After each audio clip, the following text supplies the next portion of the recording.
We are rolling. How's everyone's levels in the hearing each other back in the headphones? Perfect. Yep, Good, I can good. hear you perfectly. What up, dog? What up, dog? Bluetooth. We got Bluetooth on the new interface. Got it all. Yeah.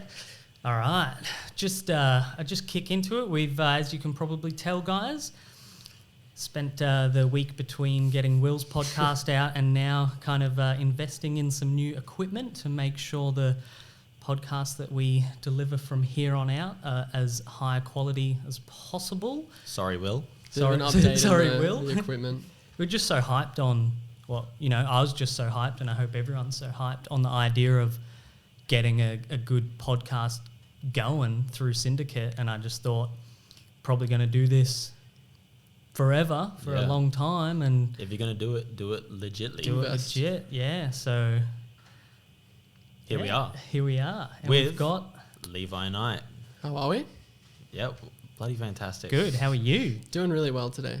Radical. Yeah. I'm doing a bit of rubbernecking. Bit of rubbernecking, that was the term that I mentioned before. Already, but I'm like looking for my water, like I already got dry mouth.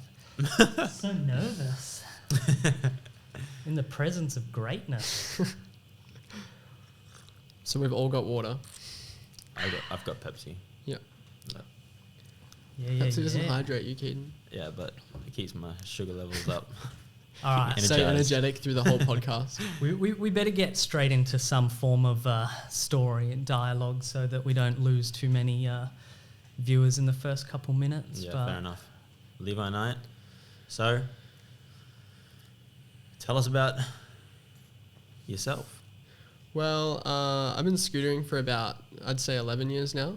So it all started 2009, Christmas time. My mum and dad got me a scooter because I begged for one for such a long time. I think a lot of people have sort of had the same sort of experience. Like when I was younger, I used to go into stores and I'd see scooters and I was just like fantasizing over them. Like, Were you wanting it to do tricks on, or did you just want it just to cruise around? Well, I really just wanted a scooter. Like I had sort of like figured you could do like bunny hops and stuff, but I hadn't really seen too many people like doing crazy tricks, you know.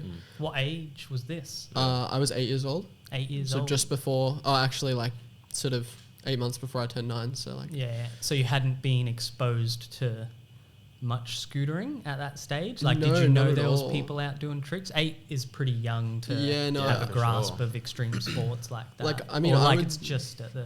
I would see kids like, I used to go to like hockey training when I was really little because my brother was really into hockey, and, you know, I would see like some of the kids that he would play with would bring their scooters to hockey training and leave them there, you know, and I just always sort of saw scooters around and I just like knew they were there. And I know like skating and BMX riding interested me a lot as well because I grew up on like Tony Hawk's Pro Skater games, Matt Hoffman's Pro BMX. I used to no life those games for just hours. Were you skating or biking? I had a bike that I would just cruise around on and do like jumps. Did you play Matt Hoffman on PC? It was all PC. I never had consoles. I remember that game. It was so good, dude. I I spent so many hours, and like we had a computer set up in my shed, and like whenever my family was watching TV, like sneak out to the shed and play it when I wasn't allowed, and I'd get in so much trouble. But I like mastered the game and beat all the levels. And I used to go crazy on that game too, dude. That is so funny. I don't think I really dug Matt Hoffman, but I played a lot of Tony Hawk. You mean the game? Yeah. Yeah, I think I played a lot of...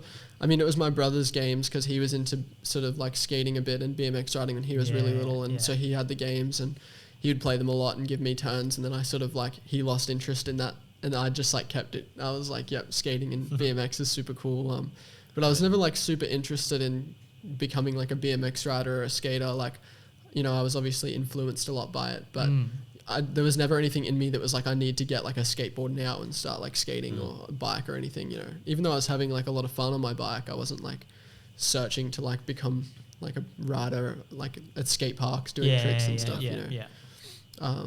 So yeah. I just like saw scooters everywhere and was like, I need a scooter. I want one super bad. So like whenever we'd go into like sports stores, I'd see scooters and be like to my parents like, oh, there's a scooter. Like, so yeah, like Rebel Sport. Yeah, like Rebel Sport and stuff like that. Kmart. So Kmart, yeah. For anybody watching outside of Australia, I'm not. Is Rebel Sport outside of Australia? I've never heard of Rebel Kmart Sport. is, You don't even know what I'm talking about? No. Okay, I've never heard of Rebel Sport being mentioned in outside of anywhere. Australia. Yeah. Barely in Australia, to be honest. But Yeah. Yeah. Yeah. So yeah, I was on Christmas. I got my scooter and set it up. It was a Razor A, I think. A1? I think it was an Razor A1. A1? Yeah. Is that the? I'm not on that OG level, so I actually don't know that when everyone's like, oh, A1 Pro model, blade, this and that. Like, I do know what they're talking about. do you know what but the A1? I didn't bolt a foldy or anything. I don't. Yeah. I ended up. I did that. You did? Yeah. So I got the Razor. Actually, sorry, it was a Razor Pro. It wasn't an A1. okay. It was a Razor Pro. It didn't have like the plastic guards on the side of the folding bit. Is that what makes a I think A1? so. They're a little bit different. I think True. the Pros were a little bit higher quality, supposedly. Yeah, I the Pro think- model was like just before like the Ultra Pro come out. Yeah, and that's stuff like right. That was like They the were- last folded version before they started going into The last folded like trick Welded. scooter or like Yep. yeah. So like after just seeing heaps of people, actually there was something I didn't mention before. The years leading up to having a scooter, I had this tricycle. So we grew up using this tiny little tricycle, and it had a tool tray on the back. Yeah. And then a seat. So what we did was my You sister. stand in the tool tray. Yeah, my Sorry, sister. yeah. Well, yeah, we took the tool tray off and we would ride it like a scooter and do bunny hops. God. Yeah. We did heaps of bunny hops, and we could do huge bunny hops on flat. Like it was sick. Yeah, but they end up, the wheels end up going in. Well, actually, like, the head breaking tube axles. snapped Oh my on God. ours, So- and then we put Snap. that away in the shed, and I think we've still got it up in the shed somewhere. But Dude, you need to bring that back out. Like I really should, because that was what weld like. it up, get Billy to weld it up, and we're like take it to the skate Yeah, park. I used to tell people I was like, yeah, I'm just riding this until I get a real scooter. Like I remember saying that, like hoping I would get an actual scooter. Do you know what is insanely fun? Power wings. Oh yeah, With the dude. two That drift reminds me wheels of on the back. the That's, tri-scooter. yeah, that's what I thought of when you said that. Do you know what I'm True. talking Yeah, about? yeah. Power wings. Just that Kids used to bring them to the skate park. infinitely Yeah, dude. drifting around. I want the like, one that's so just one good. wheel at the back. It's just a ripstick with handlebars. Oh my god. That looks even funner. like 'Cause that- actual scooter power slide. Yeah, because I for see kids. infinite. I've seen kids go around on that in the skate Is parks. that by and they're Razor? Like, I'm not sure. Ripstick, which is Not sure if Ripstick that's is Razor. Razor. Okay. Yeah, because when I got It's my the first same. Razor, there was a DVD with all the. It was like a full Razor, full length edit, and then they also had a Ripstick video at the end where they were doing like wow. kickflip, nose manis on Ripsticks. Oh and my some people God. can Yeah. shred. Yeah. Ripstick. I've seen tray It's a- flips. tray on flips. Ripsticks. Yeah. Yeah. Yeah. But yeah, so you ended up getting your first scooter. Yeah, the so Pro model. after the tricycle, I was like super stoked to get an actual scooter. I rode it on flat for I'd say like 2 to 3 months, just doing bunny hops, one handers, no footers. Yep. I was Just like, front yard shredding. just Yeah, well yeah. backyard. We had like Oh, a yeah, nice yeah. backyard. Still like so- unaware to what could be done on a scooter. Or Yeah, were well, you like I- delving into that at all? Like, well, I knew that people were doing like tail whips, and I knew like I saw people at the skate park riding scooters by Yeah. that point. Just after I got one, I sort of started to notice people like doing tricks Mm-hmm. a little bit, but I still wasn't really like aware of the culture of it and the people out there in the cities who were doing like big stuff on the scoots. What year would this be? Let's do the age thing now, so we yeah. can get the. Did you say 2011? 29, Oh, 2009. Yeah. So you're born in 1999. no, 2001. Oh, 2000. Oh, yeah. Sorry, but So if it's 2020, So- you're 19. If it's 2021, you're 20. I'm turning 20 this year. yeah. So you're always God. 1 year behind. Yeah. What year? It What is. year it is? Yeah. Pretty much. Well, in September that'll be the case because then I'll turn 20. Yeah. So, Okay. so almost. Yeah. Okay. It is just so insane. Like, I know your age, but Yeah. I'm really forgetful. And then every now and then I remember like how young you are. Yeah, And I it think- just blows my mind. I think like, I'm the youngest on the team. I believe on the native team. Yeah. Wow. probably the Syndicate team as well. Yeah. Well, actually, no. Jack Duffy. Yeah. Yeah. Perry's Yeah. Perry. Perry, Yeah. young, like. There's some younger dudes. Anyway, yeah, They're killing wow, it. that's just every time I remember your age, it's like holy shit. But yeah, I was really stoked to be on a scoot. Anyways, it was funny because my brother. I don't know if anyone out there has heard of a game called RuneScape, or if you guys have heard of I think RuneScape. I Everybody tried out to there get is- like, Everyone out there is playing RuneScape. I tried to Yeah. get into it because just so many people, like it had this cult following and yeah, my brother community. he was and right into it. I tried, but I just like I think I'm not like smart enough for games like that. There was that so kind much of- going on in the game. Yeah, It was kind of like yeah. World of Warcraft, but just like I don't Yeah. know. It seemed more complex. I always wanted to get into it, but Yeah, I'd like walk in yeah. and see him playing RuneScape. There was like 50 windows open with all my like God. spells and like levels and like weapons, and I was just so confused. But he used to make friends through the game, and he met this guy named Mitchie, who was a scooter rider. And my brother was telling me about how his RuneScape friend was a scooter rider, because obviously my brother, like, by that point he wasn't doing like skating or BMXing or anything, but he was like, oh, one of my friends is into scooters. So, you know, I think my brother told his friend about me riding scooters, and then he would show Jaden, like, he showed him a scooter video. Jaden's my brother. Yeah. And then my brother showed me the scooter video, and that Do you was remember the video? Yeah, I do. And when I watch it, it's so nostalgic. But What video? Well, this was like I think it was Hayden O'Connor 2010 was the video. What an introduction video. So I saw that, and I remember the song so well, and watching it, like, I was just, he showed me and I was just amazed. Like, I couldn't believe what I was watching. I was like, this is it. Like, super inspired. That was going to be the next question, is when did it go from just playing around in the backyard doing flat stuff to when you were exposed to, like, you know, scootering, that like, kind as of it is. scootering, And that was we it. got Hayden O'Connor to 2010, thank for that. yeah. Thank you, Hayden O'Connor, Shout out for Hayden O'Connor. indirectly bringing us this magician. So Like, yeah, I saw the video, and then my brother, like 20 minutes later, saw me outside, like jumping around, like trying to do tricks, and he was like, "Oh, you just want to be like Hayden O'Connor?" And I was like, "Yeah, I do." Yeah, Like, hell hell yeah. yeah. I was like, "Hell yeah, I I think we do." all do. yeah. So yeah, so I just started talking to Dad, like, I really want to go to the skate park, and I actually lived like 30 seconds walk from the skate park. So Is that the skate park that we know The local from park. your videos? yeah, my like house is the right one? next to it. Wow. So Not to be confused with Belco, which we yeah, or Woden. see a lot of you what's at, Woden? but Well, the Woden and Belco are the two main camera parks. no, which okay. But So this is the Tumut one is you're separate. doing hectic Tumut is 50 combos across the box. Yeah, that box Yeah, was the like box. my ledge, dude. Is it quarter to ledge on each It's side? bank. It's like sort of like quarter transition to bank, Yeah, Yeah, okay. and then like a little coping as well. Oh, true. So yeah, I was just like to Dad, like, I want to start going to the skate park. I was too young to go by myself, they said. So Dad took me one afternoon, and my sister was into rollerblades as well. So he took us up to the skate park. I don't think she was like too confident to ride on the park, but Yeah. I just had a helmet on. I didn't have any pads, and obviously being on my folding scooter, it had adjustable handlebars. And the first thing I did when I got to the skate park, without like even trying a ramp or anything, I rolled up to the biggest quarter, the 6 foot, and just bunny hopped straight into it.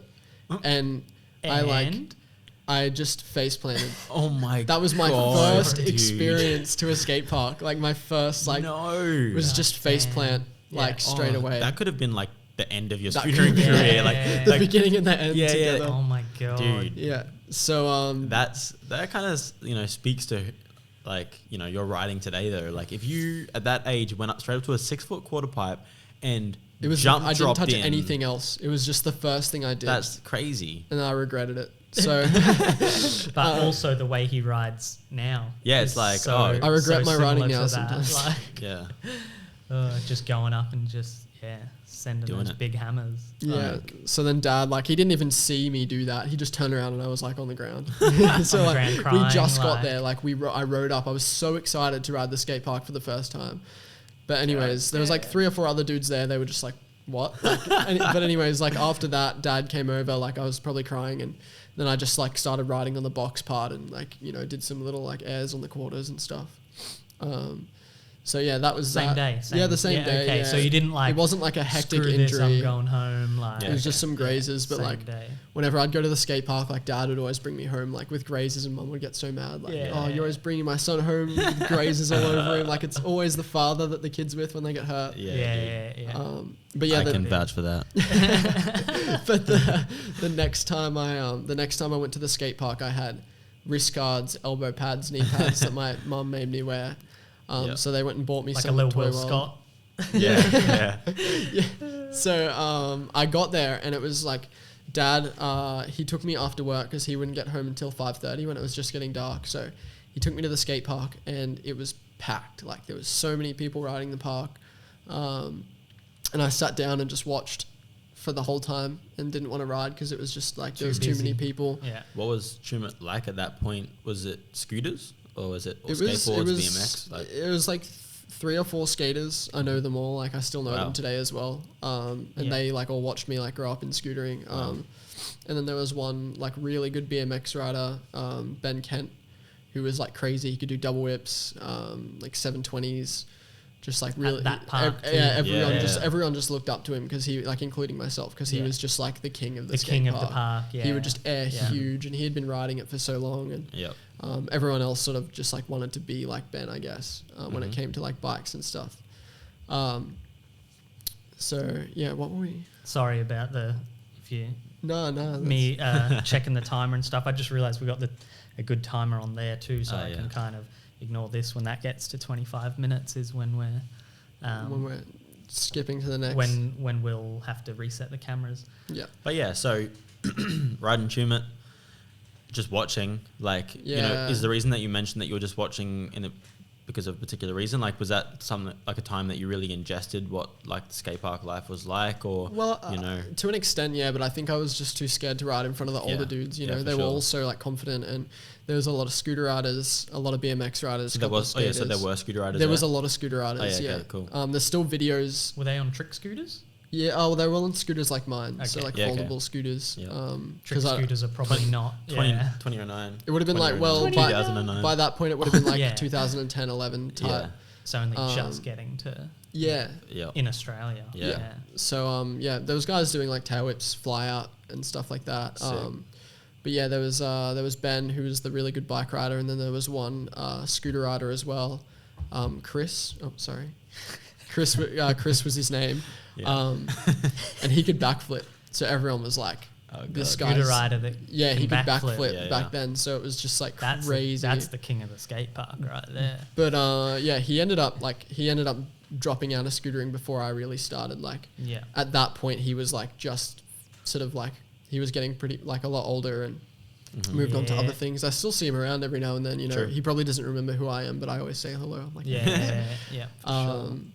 So yeah, that was that, and then we decided that we were going to start going to the skate park on Saturday mornings, like really early, because that way, like, Dad didn't have to take me after work. No one would be there.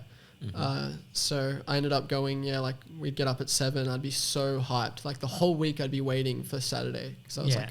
And it was such a tease because the skate park was 30 seconds away. Yeah, that's brutal, dude. I'd sit at home that's so crazy. I'd sit at home just like thinking about it every day. Could you see it from your house? Yeah, like could you see it from your backyard? You can see the basketball court, the skate park's behind it because it's up a hill. But you can hear all the kids yelling and scootering. Oh god, you're just sitting in the backyard like. Tortured all week waiting for that Saturday morning to go and shred. So like, were you starting to watch more scooter videos and were you trying to like immerse yourself into the culture anymore, or were you just like skate park? Like, I just want to go to the skate park, and there was. Well, I never really like at that point I hadn't really got into many scooter videos. I'd sort of watched like Hayden O'Connor, but it was actually like shortly down the track, like after I started riding the skate park, I'd actually watch a lot of the videos of the local riders. So there was some really good scooter riders who made videos, and I'd watch those the most. That was a big thing. So sick. Like kids putting, and they were putting up proper like 4-minute like good vids, you know, like 4-minute parts that they'd make in one day at the skate park or one weekend. Well, there was like there was this guy named Reese Kell, and after sort of like Chris stopped riding, like Reese Kell for a couple years was like. He would have been the best at the skate park. You know, he was doing trip whip airs, bar whip airs, 720s, backflip tuck no handers. Like, he was really good. So, and he made lots of videos on YouTube. So I like followed his channel religiously. Sick. And talked to him at the park a little bit, but not that much. He was like sort of one of the older guys that I didn't talk to a whole lot. But I found myself riding flat ground just so much. Yeah, true. For years, because I wasn't allowed to go to the skate park by myself till I was like 12, 13. Yeah. How good were you at flat ground at that point? Because right now, I could definitely say that makes a lot of sense. Yeah, 100%. That's exactly what I was thinking. Tricks. For years, it was flat ground, you know, and I could, before I was allowed to go to the skate park by myself, I could double whip flat. So my God. That was, and that's like the big thing for scooter kids. So can you double whip? Well, that was like the double whip flat took me probably like 2 years. Yeah, and that was like my long-term goal. Maybe I was never as good at bar spins. Double whip. I always did throw bars. Yeah, okay, yeah. Dude, with Razor Pros, I feel like you had to throw bar.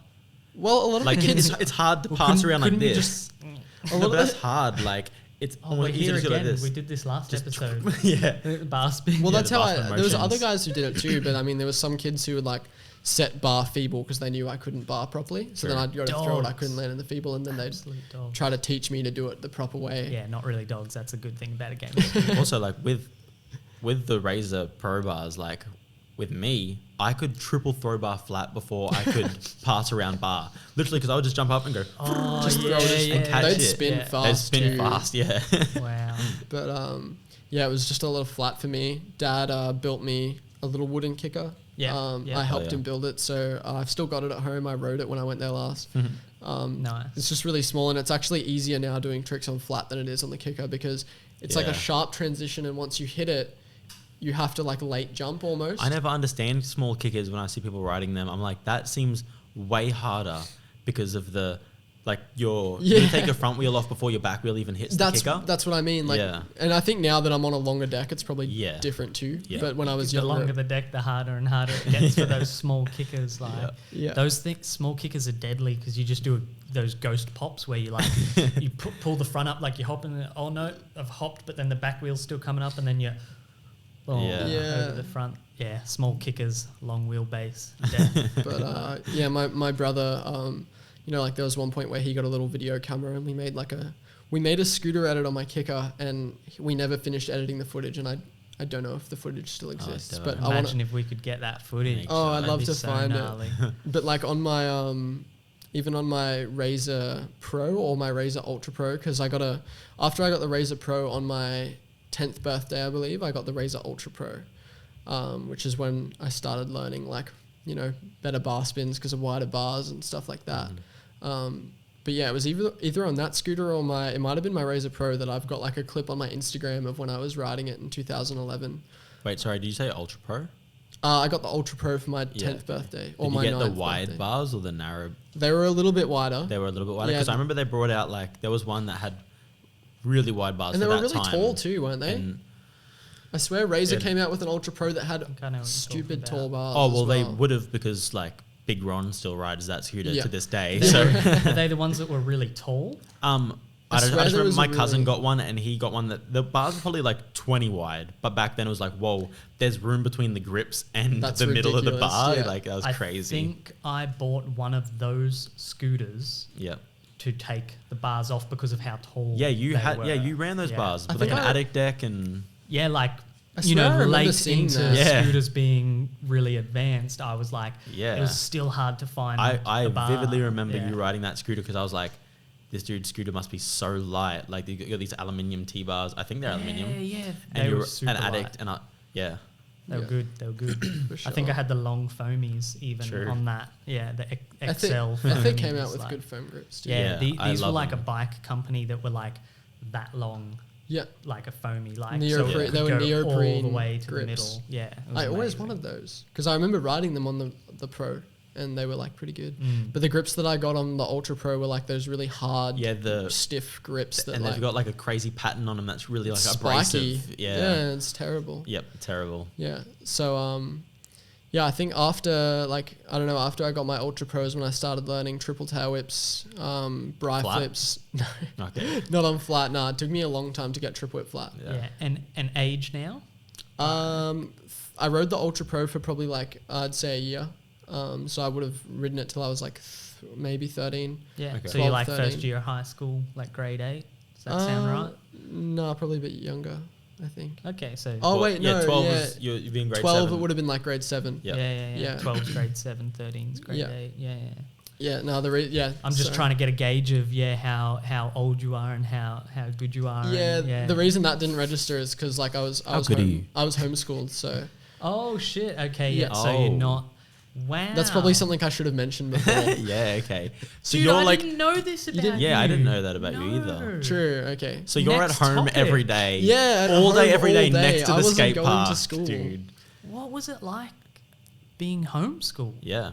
I mean, I thought it was great. Because I was always really like, I had a fear of like, you know, being like humiliated by other kids when I was really little. Yeah. I couldn't stand being in like groups of kids. I just got really anxious. Mm-hmm. So, you know, I think it suited me really well. It wasn't that I was super awkward, but I was better at talking to adults because like I used to go to church with my family and I'd associate with a lot of older people. And I'm sure that only got more so the case as you know, grew up being homeschooled as well. Yeah. Not being around kids your own age I mean, much. I was to an extent. Like we had a homeschool group that we'd go to every 2 weeks. Okay. And I had a few friends that some of them I still know now. Some of them I don't. So still as well. group kid socializing. Yeah. You know. Yeah. Okay, So sweet. it was probably like a group of like, it would have been 3 or 4 families. I had no idea. Were you homeschooled from like primary school as well? Yeah, from the beginning. Get-go to the end. Not to the end. Where did you do like homeschool grade 10 equivalent or? Well, I did. Yeah. So I did to grade 10. Okay.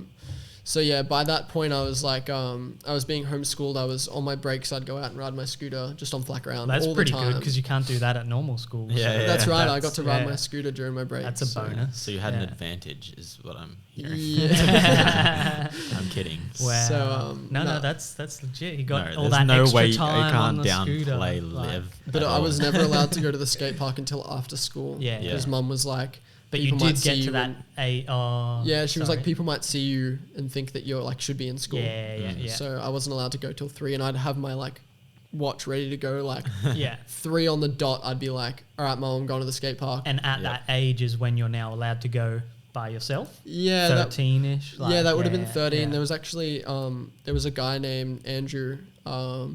And he was really nice to my parents. So he would have been like 2 years older than me. And I actually caught up with him when I was in Tumut last, which was a few weeks ago. But he would have been, like a couple years older, like 1 or 2 years older than me. And he was really nice to my mom and dad, and they kind of like trusted him. So he was like, can Levi come to the skate park with me and I'll like watch him. And that's from that point was when I was allowed to go by myself. Because like after a week of him being like, come to the skate park, like I guess they just kept letting me go even if he wasn't there. I think I had like my older sister's boyfriend that lived in the same neighborhood where I was like real young and going to the skate park and stuff, and you know they were kind of there. So I had my cousin. There. He was 16 and I was 12. Yep. So that slightly older friend or family member that's like, they're good. Like come with me. So and the parents like can't say no. They're like, all right, I suppose it'll be fine. You had your friend taking you to the skate park. That's right. Yeah. And you know, did that lead to like anything more, or was it for a while like literally you would just take you to Tumut skate park and then you know you started going yourself like? Well, I mean, he would just come to my door pretty much because I lived right at the skate park, so it wasn't much of an inconvenience for him. Just leave you home and and be like, hey, can Levi come to the skate park? But cool. Then it started from there. It went to like I'm allowed to go for an hour, and like leaving would be the hardest thing because everyone was just getting into the session, like doing their tricks, and I'd be like, you've got this time limit. You're allowed to go by yourself for an hour, but for an hour. Yeah, and then I'd get home and be like 40 more minutes. Yeah, and they'd be like, all right, and then I'd come home and be like, come on, one more like hour, and they're like, no. So like it was like I'd have to utilize that, and everyone would sit down at the park for a lot of the time, but I would just be like non-stop riding. I'm on a time restriction. Bro, they'd all like had finished school. Dialed. That's pretty cool. You learn to make the most of every session, like really young. Yeah, because like when you are out for hours, like sometimes you can be sitting down for hours. You know, sometimes you can sit down for more of the session than you know, because like just like recovering and chilling, and you know, and then you start riding. But you know, you're really going at it. Like I was going out like not to see people, just to ride, and like I would make friends, but a lot of the like older kids like they didn't bully me, but they'd like give me shit for some stuff. Like so I was kind of just like not like a lot, but like. Because I didn't go to school, I didn't know any of the kids. They were sort of like, this dude's just like a foreigner, I guess. Like just like picking on you, like in general, just little things, just nothing little particular. Things. They were still nice to me, but like they would just make comments and they all go to school together. You were kind of like the easier target. Yeah, that's right. You're a bit of an outcast. You know, and I didn't know like all the school talk and stuff. Yeah. You know. Did you ever do any sports? Basketball, I played soccer, tennis. Stuff? Tennis. You did, I know that. But all the kids I played tennis with were so far from the skate park. Not like far as in distance, like that wasn't mentality. them. Mentality wise, they were just like, you know, not the type of kids to go to the skate park. So Did you have to kind of fight with your parents over wanting to scooter more and them wanting you to focus on tennis? Was there ever anything, like that? I mean, they always knew that I was mainly focused on tennis. Yeah. Mainly focused on tennis. Tennis professional, Levi Knight. They always knew that I was mainly focused on scootering. Well, you could have been a tennis professional. You taught tennis for years. Yeah, so I stopped tennis when I was when I was a bit younger, and then I picked it up later on, like sort of, when I was like in high school and stuff. Yeah. But I had a few different scooters over the years. I had a Flavor scooter. I had a Mad Gear. On my 15th birthday, I got my Mad Gear VX4 Nitro Extreme. Okay. So we're getting a timeline VX4. of the age and the scooters that were out at the time. So when I was 15, the blue VX4 Nitro Extreme. And if you look me up on YouTube, you'll see all the videos we made on that, all me and my friends. Libri? Oh, that was on a Crisp, actually. I had a Crisp. Okay. So is that a YouTube channel name, or is that is Levi's name? Well, there is a YouTube channel where all my old videos are on. My friend was named Brad, so he used the first 3 letters of his name and just had Bra Films as his YouTube channel. So if you look that up, there's so many videos of us just scootering. Sick. You want to touch on Libri? On Libri. Yeah, what is this Libri I'm hearing about? So the Bri Flip was the first cool trick that I learned. I mean, I could almost triple whip, but because I could Bri Flip, that's all I did, because that was the main trick I could do. That was the trick. Plus, it's just the trick and scootering, a Bri Flip. So after, I don't know, I saw a lot of groups at the skate park sort of come and go. So there was always people that would ride for a year and then they would drop off, and then I'd be riding by myself and there wouldn't be many people coming to the park, and then there'd be more people starting with their friends who hadn't ridden, and they'd start up again. And I just saw heaps of groups over the years just come and go. And I got when I got really into it was when there was a bunch of dudes who started coming to the park pretty often. I'll name some people. There was Ben and Nelson and Brad and just some of the boys. But they were always they were all a little bit older than me. Yeah. But they had, Brad bought a camera. We started filming videos for his YouTube channel. We just do small parts, day edits, stuff like that with music. He'd film it. That was really good. Sorry about the dog barking in the background. I don't know if that's going to be coming up in the podcast, but we can definitely hear it. I keep seeing your eyes every time that dog barks. Where's the dog coming from? It sounds because the audio is coming through the headset, it feels like there's a dog barking. It's not Rufus. He's here. I did talk to Sarah about having his little couch that we've got over there set up. And then a mic on him, and every 10 minutes the camera angle goes to Rufus. So maybe the next episode we'll have Rufus on the podcast if he can behave. But yeah, oh my God. I guess to move it on a little bit to the kind of next progressives part of your scootering story. Where would that be from? From where we just were. Well, that was that went on for a long time. The video edits that we were making, those guys I rode with for a good 3-4 years. And when I got my VX4 Extreme, that's when we really started getting into the videos. They all got mad. Sorry, that's so funny, mate. Yeah. When I got my VX, I was like, oh damn, you're on the VX that early? Got the VX and started hitting the streets. And VX4 Extreme. I think the name was VX4 Extreme on the box. I swear it was. Yeah, for sure. I got my How'd VX, you get an extreme fish on a VX? Yeah, dude. That's what I was honestly thinking. I was like, whoa, for a split second, I was tripping out. We should put a video, a photo up of a Mad Gear with an Extreme. Oh my God, dude. So you got the Mad Gear. Dad took me to Woden. So I lived 2 hours from Canberra. So for my birthday, Dad took me to Woden Skate Park. Yeah. For the first time. Yeah, and that's actually when I did my first rail. I did the flat rail at the skate park. And see, I don't have a visual of Woden Skate Park. Yeah, me neither. Yeah, it's the red one. I know the main one, and then Belco. I know Belco, obviously, but Belco's red I know too. Tumut and Belco's then Belco, orange, but dude. Everyone says Belco's red. Either I'm colorblind or I don't know. You kind of just your brain just calls it that. Red. Yeah. Sorry. So we went to Woden and Belco actually that day. So that was good. Good birthday. Yeah, it was great. Yeah. New scooter. Got to ride the skate parks. It was the best day ever. Yeah.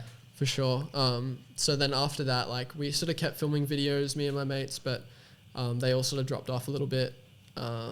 I don't know, they started like playing more footy and partying because they were all getting a little bit older. Getting to that 16, 17 stage. Yeah, that's right. Sorry, this was your 16th birthday? 15th. 15th, okay. Yeah. Or 14th or 15th. I think it was my 15th. But they were all a bit older than you. They were all a bit older, Okay, so yeah. and they were all like amazing scooter riders too. Yeah. Like they had a lot of potential for sure, and we were all on similar levels. Yeah, and partying can start quite young. Yeah, well, it was for them. Like, I mean, me being a homeschooled kid, like it wasn't something that I would do. I had a lot of restrictions. Like you weren't as exposed to that. Like, oh, come here after school. And even if I did get invited, you know, I wasn't allowed to go to a lot of places with friends because my parents were really like cautious of like social environments and you know, being exposed to stuff, I guess. Yeah, like that, like turning into a party animal at 16. Well, that's what happened. Yeah. I mean, I'd way rather that and keep scooter riding, you know, than turning into a party animal and forgetting about scootering. So like you wouldn't 100%.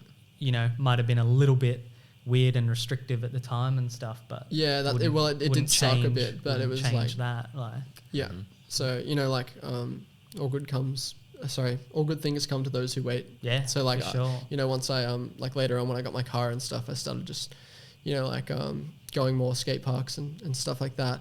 But anyways, after that group sort of dropped off, there was a few more people that started to ride. One of my best friends, Jack Belt, I met him. There's another guy, Eli Harris.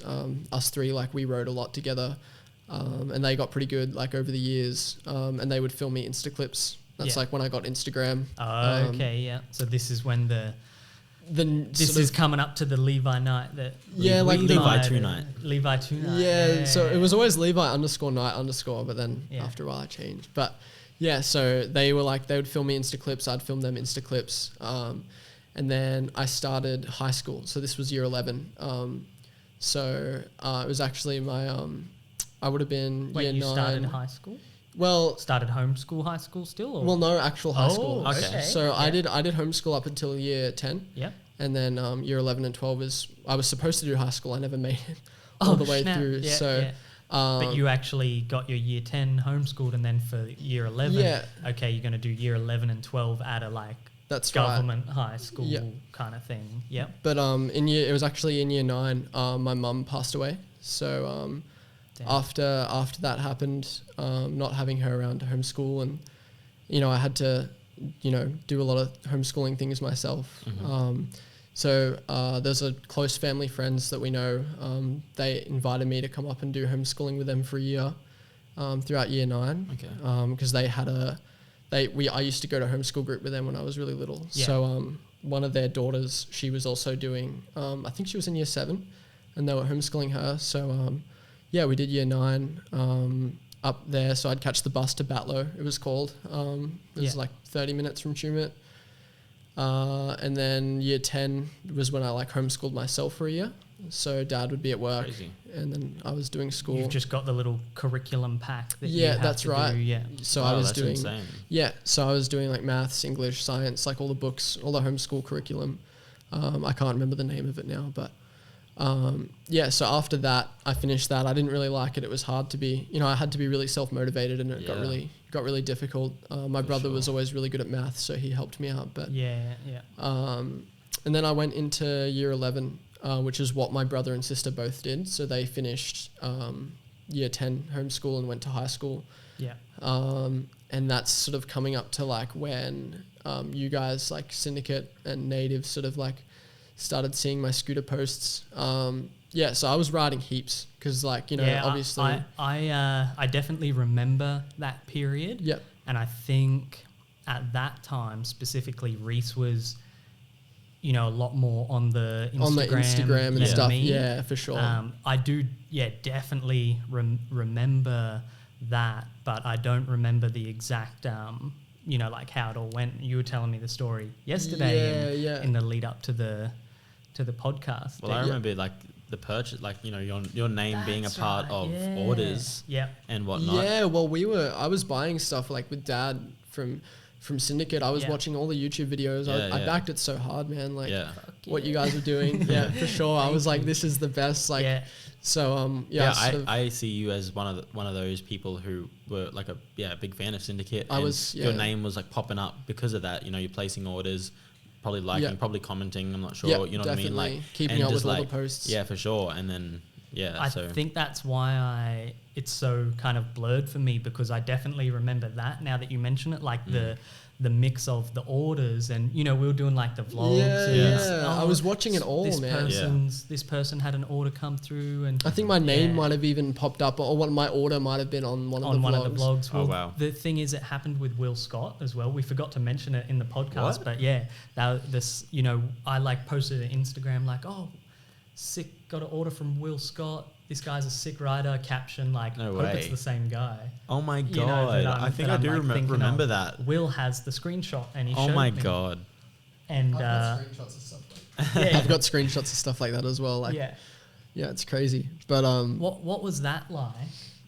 Well, I actually putting up instas and like loving this shop and shopping at this shop and being a fan, and then getting recognition from that same outlet. Yeah, as well. It was. And how did it kind of happen? Like, we didn't really touch on exactly how it progressed from like you just being a fan and us maybe seeing your name.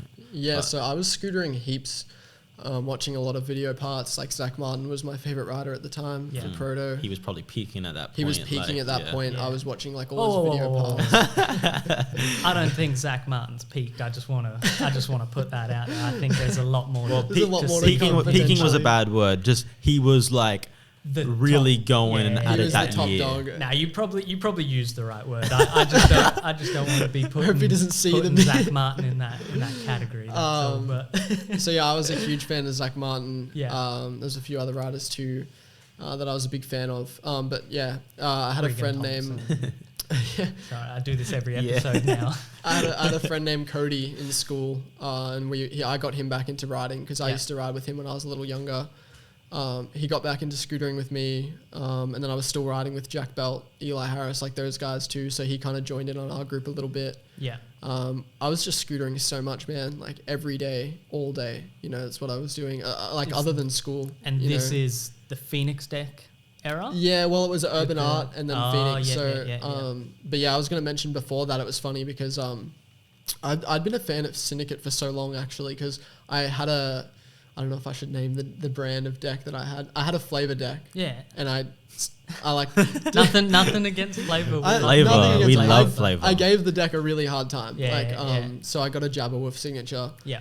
Rode it for I think it was 2 to 3 months, maybe 2 months, and just snapped it. So I had a phone call with you, and I called you up, and I was like sitting here, I've been like, it's been trickling through my brain and memories. Yeah. And I was like, hey man, and we actually talked about the YouTube channel and you asked me for feedback and stuff. Yeah. But I was just like, so you called him. I called Syndicate. Called Syndicate. Right. Yeah. I didn't even. When we had a shop with hey, this is Syndicate.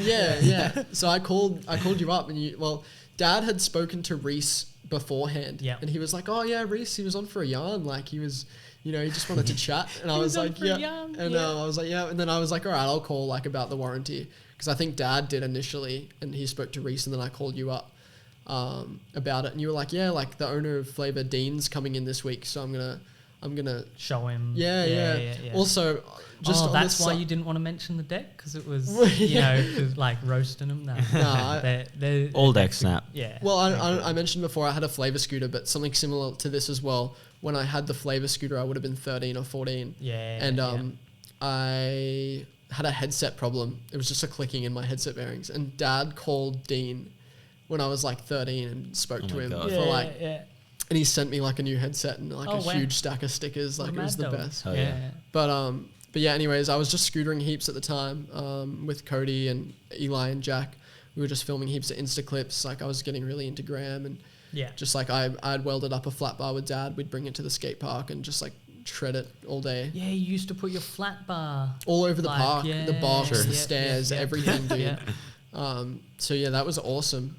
We were having such a good time scootering. There was a bench that we'd grind on, and we even made some YouTube videos as well. Like I had a channel at the time, and I think they're all like private now, but I made a lot of videos with those guys. And you get embarrassed if you old edits and put them all on private. Yeah.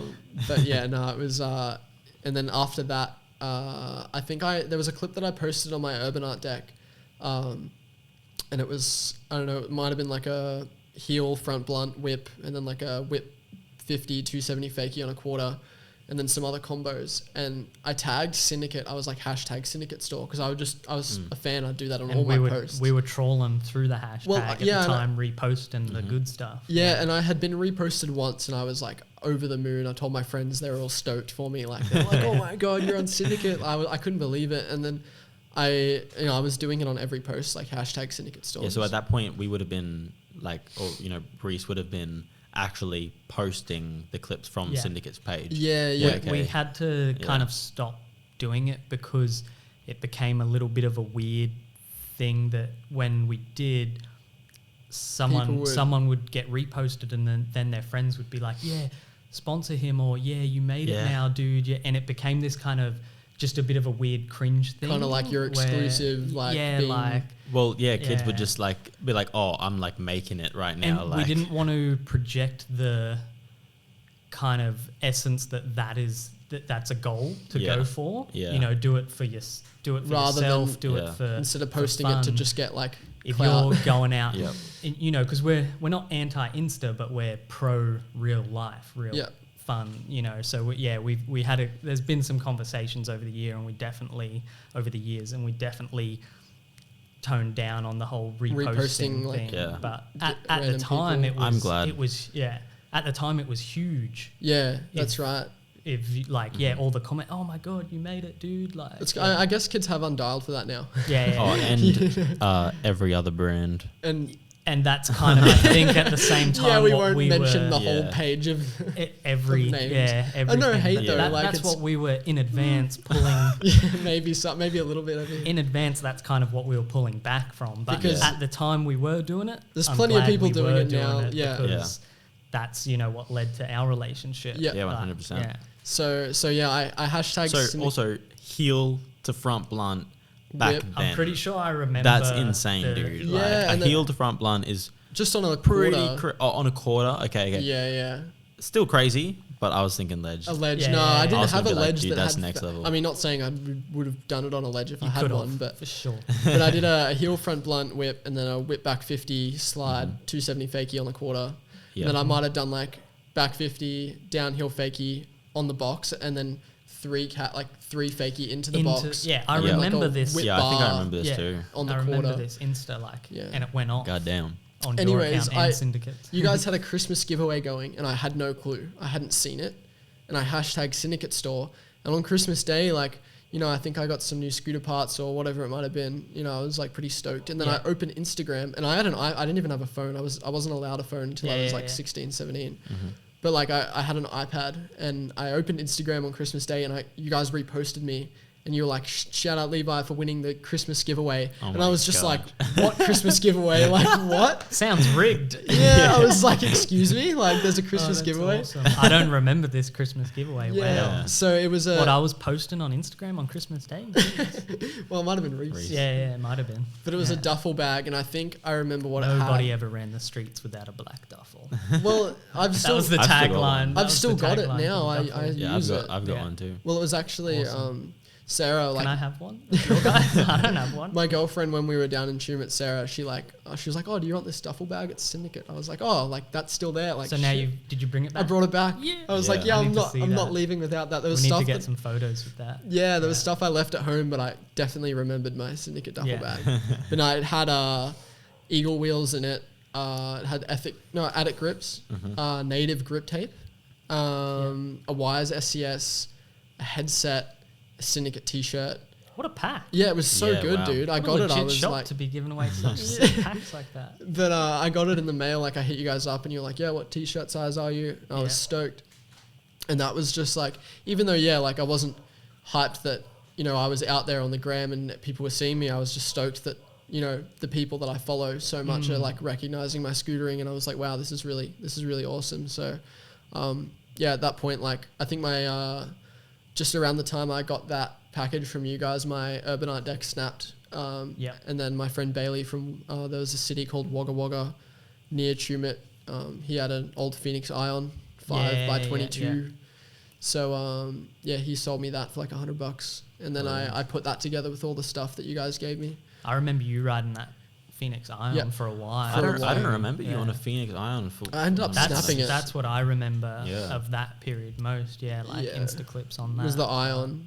And that's when I it had like red tape painted all over it. Like I don't know, like it was just a really dodgy paint job, so I just sprayed it black. And then I started going to Belco a little bit more. I still didn't have my license, but Dad would go to Canberra. I think my brother started doing uni over there. Oh, okay. So it was like an opportunity for me. There more. Yeah, so he would drop me off at the skate park when he'd go see my brother in Canberra. So I filmed an Insta clip at Belco, and I would have done like there's a 7-stair handrail or an 8-stair, and I did like I was starting to like really warm up to handrails, and I did like a hurricane back 3.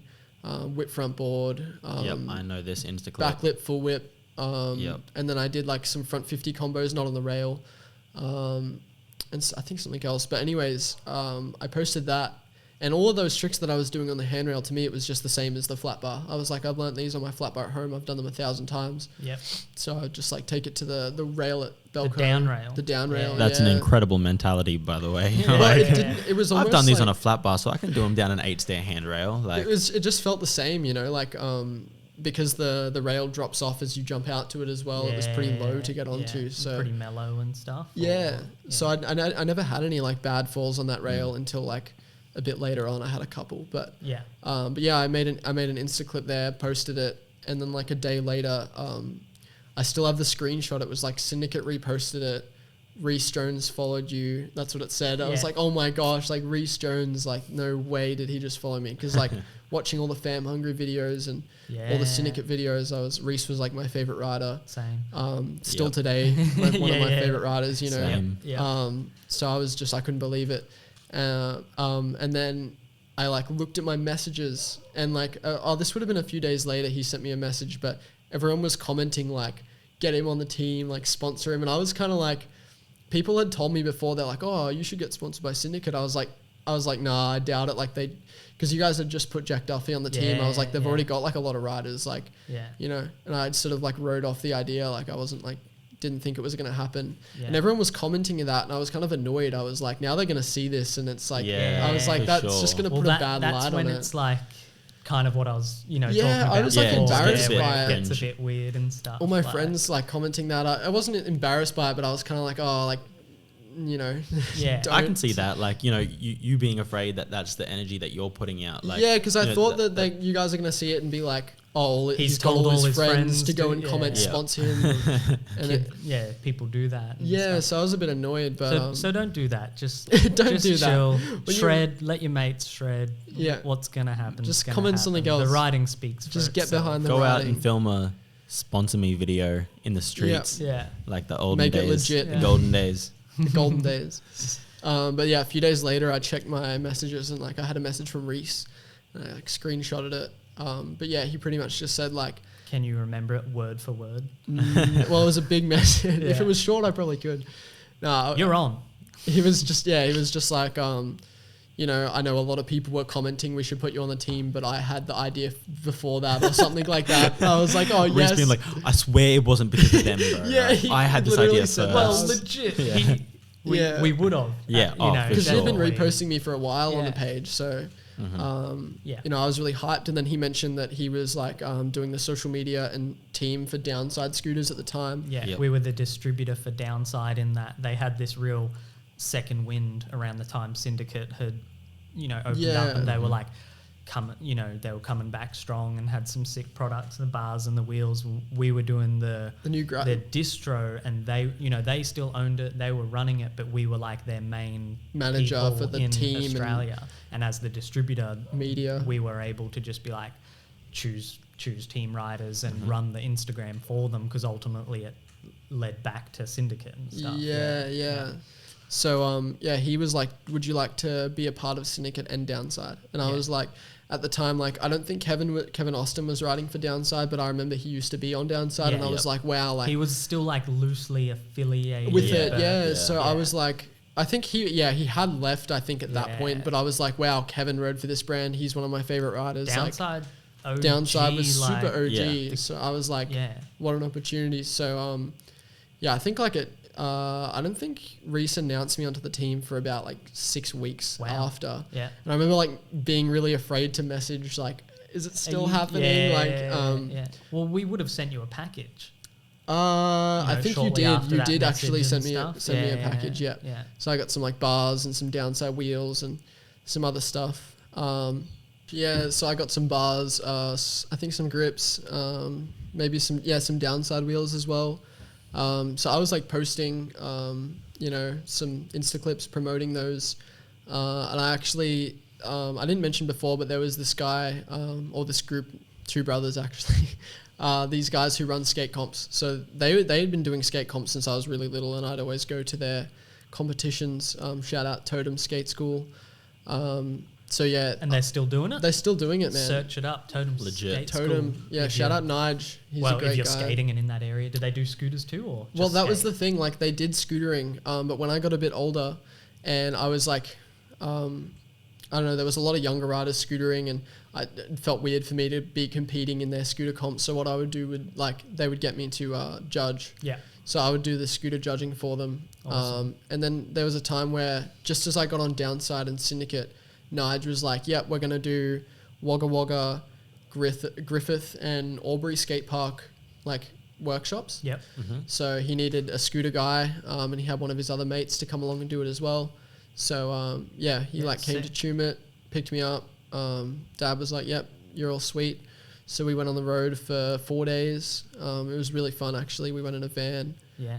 So you're starting to get supported by Syndicate and Downside, at the same time. I was getting work for... It wasn't there wasn't like an official, you're on Syndicate, then, we're going to add Downside in. It was all at the same time. The same thing. And so now you're like, got some sponsors. Yeah, and then you're on this little, circuit with this dude. First running sponsor, like you weren't like getting hooked up by any shops. No, not really. Like that. I mean, like when Totem would come, like they'd always hook me up with some scooter stuff, like, which was pretty sick. Just for judging, they'd either give me money or like I'd get paid for it, but they'd always give me some free stuff too. Yeah, for sure.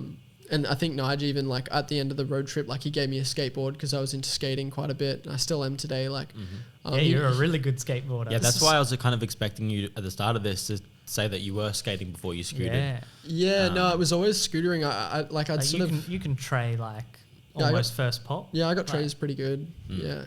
So skating's super fun. Yeah. I never, as I said, like at the beginning, I was never super interested in skating, and I think Nige always thought that I was going to be this skater, like after scootering, but then he soon realized that I was like really going into scootering. Yeah, you just went further and further down. Yeah, I just kept going with the scootering rabbit hole. Hell yeah. The scootering rabbit hole. Yeah. So, every time they'd come to Tumut or do like, workshops around the area, he'd hit me up. That was really good, getting some work from them, being on Downside, and Syndicate, getting hooked up. My friend Cody, he was my main friend at school. Like we'd hang out a lot.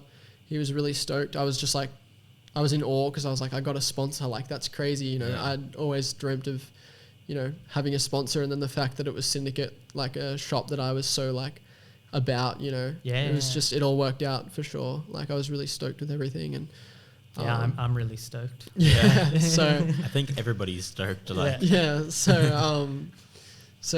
was, I think after a while I snapped the Phoenix deck because I was on that one for quite a while. And then I think you hooked me up with a native deck. So this, native must have been popping off by then with the Advent one. The Advents were coming out. The first one? Yeah. So you hooked me up with a native deck. I was still on Downside and Syndicate, but the deck, like obviously Downside didn't have decks. Yeah. So Syndicate, we stock native. So yeah. So that was really sick. And also kind of own it. I think everyone. So as soon as I got a native deck, it was just like, I swear, like that was like a progression spike. I got the native deck, round dropouts, like square front, flat. I was just like, this is the best. It slid so good, and I just like almost discovered like a new love for scootering after that. Like you really spiked. Once I got the native deck, it was like after Syndicate and Downside, it was sort of just like new bars, new wheels, like. Not a whole lot had changed with my scooter, but once I got the native deck, I was like... Yeah, decks are a big one. Yeah, and that's the main thing. So I was just like, this is crazy. Like, this is the best deck I've ever ridden. So I sort of unlocked like a new, like, I felt like I unlocked a new realm in a way. I was just like, this is so much better for everything, you know. So I'd go back to Belco and I'd be like so much more confident on rails, almost like, even though I could, not that a deck would affect confidence that much, but it made me want to ride that bit harder, you know. I was just like, deck affects confidence. Definitely, I was just like, I was like on top of my scootering. I was like, this deck is like helping me with everything. 50 combos I got heaps better at, you know. Started posting more Insta clips. Yeah, so it was that's going to be the main soundbite I use in promoting the podcast. When I got the native deck, everything changed.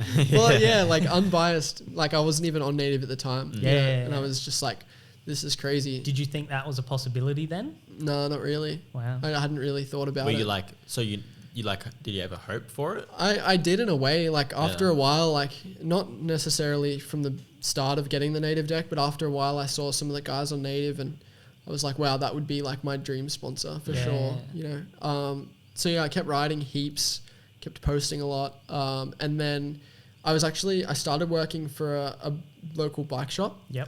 So there was these two guys at the skate park that were sort of into bikes and scooters, and I knew their mum pretty well because she ran like a coffee shop in Tumut, or a coffee van actually. But yeah, they really wanted her to start up a scooter bike shop, so she did. She sold a coffee business. And shout out Ground Up Tumut. They still kicking? Yeah, very live. So Ground Up.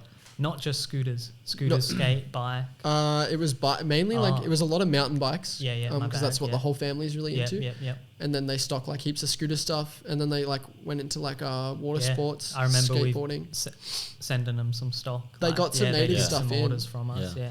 So I started doing some work for them, and then they actually had connections with other bike shops, and it happened that I forget the name of the bike shop in Canberra, but the bike shop in Canberra had association with Oath and Triad scooters. Okay, yeah. So she talked to me and was like, hey, like, I've got this guy, I think his name was Gareth. He was coming to Tumut.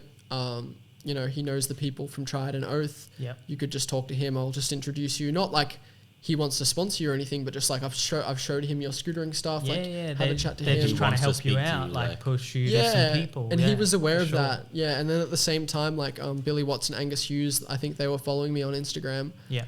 So they knew about my riding, and they obviously were really, like, they were both on Tried and Oath, so they were really close to the owner too. And you were popping. That's this time. It was when my gram was kind of like peaking a bit, and from your obviously your own skill and Instagram, but as well as the added benefit of having Syndicate, you know, push you, or Syndicate and Downside, or Downside I think kind of dropped by that point, before I started working for the bike shop, that's when I got the message from Reese that was like, Downside unfortunately has gone bankrupt. I was like, all right.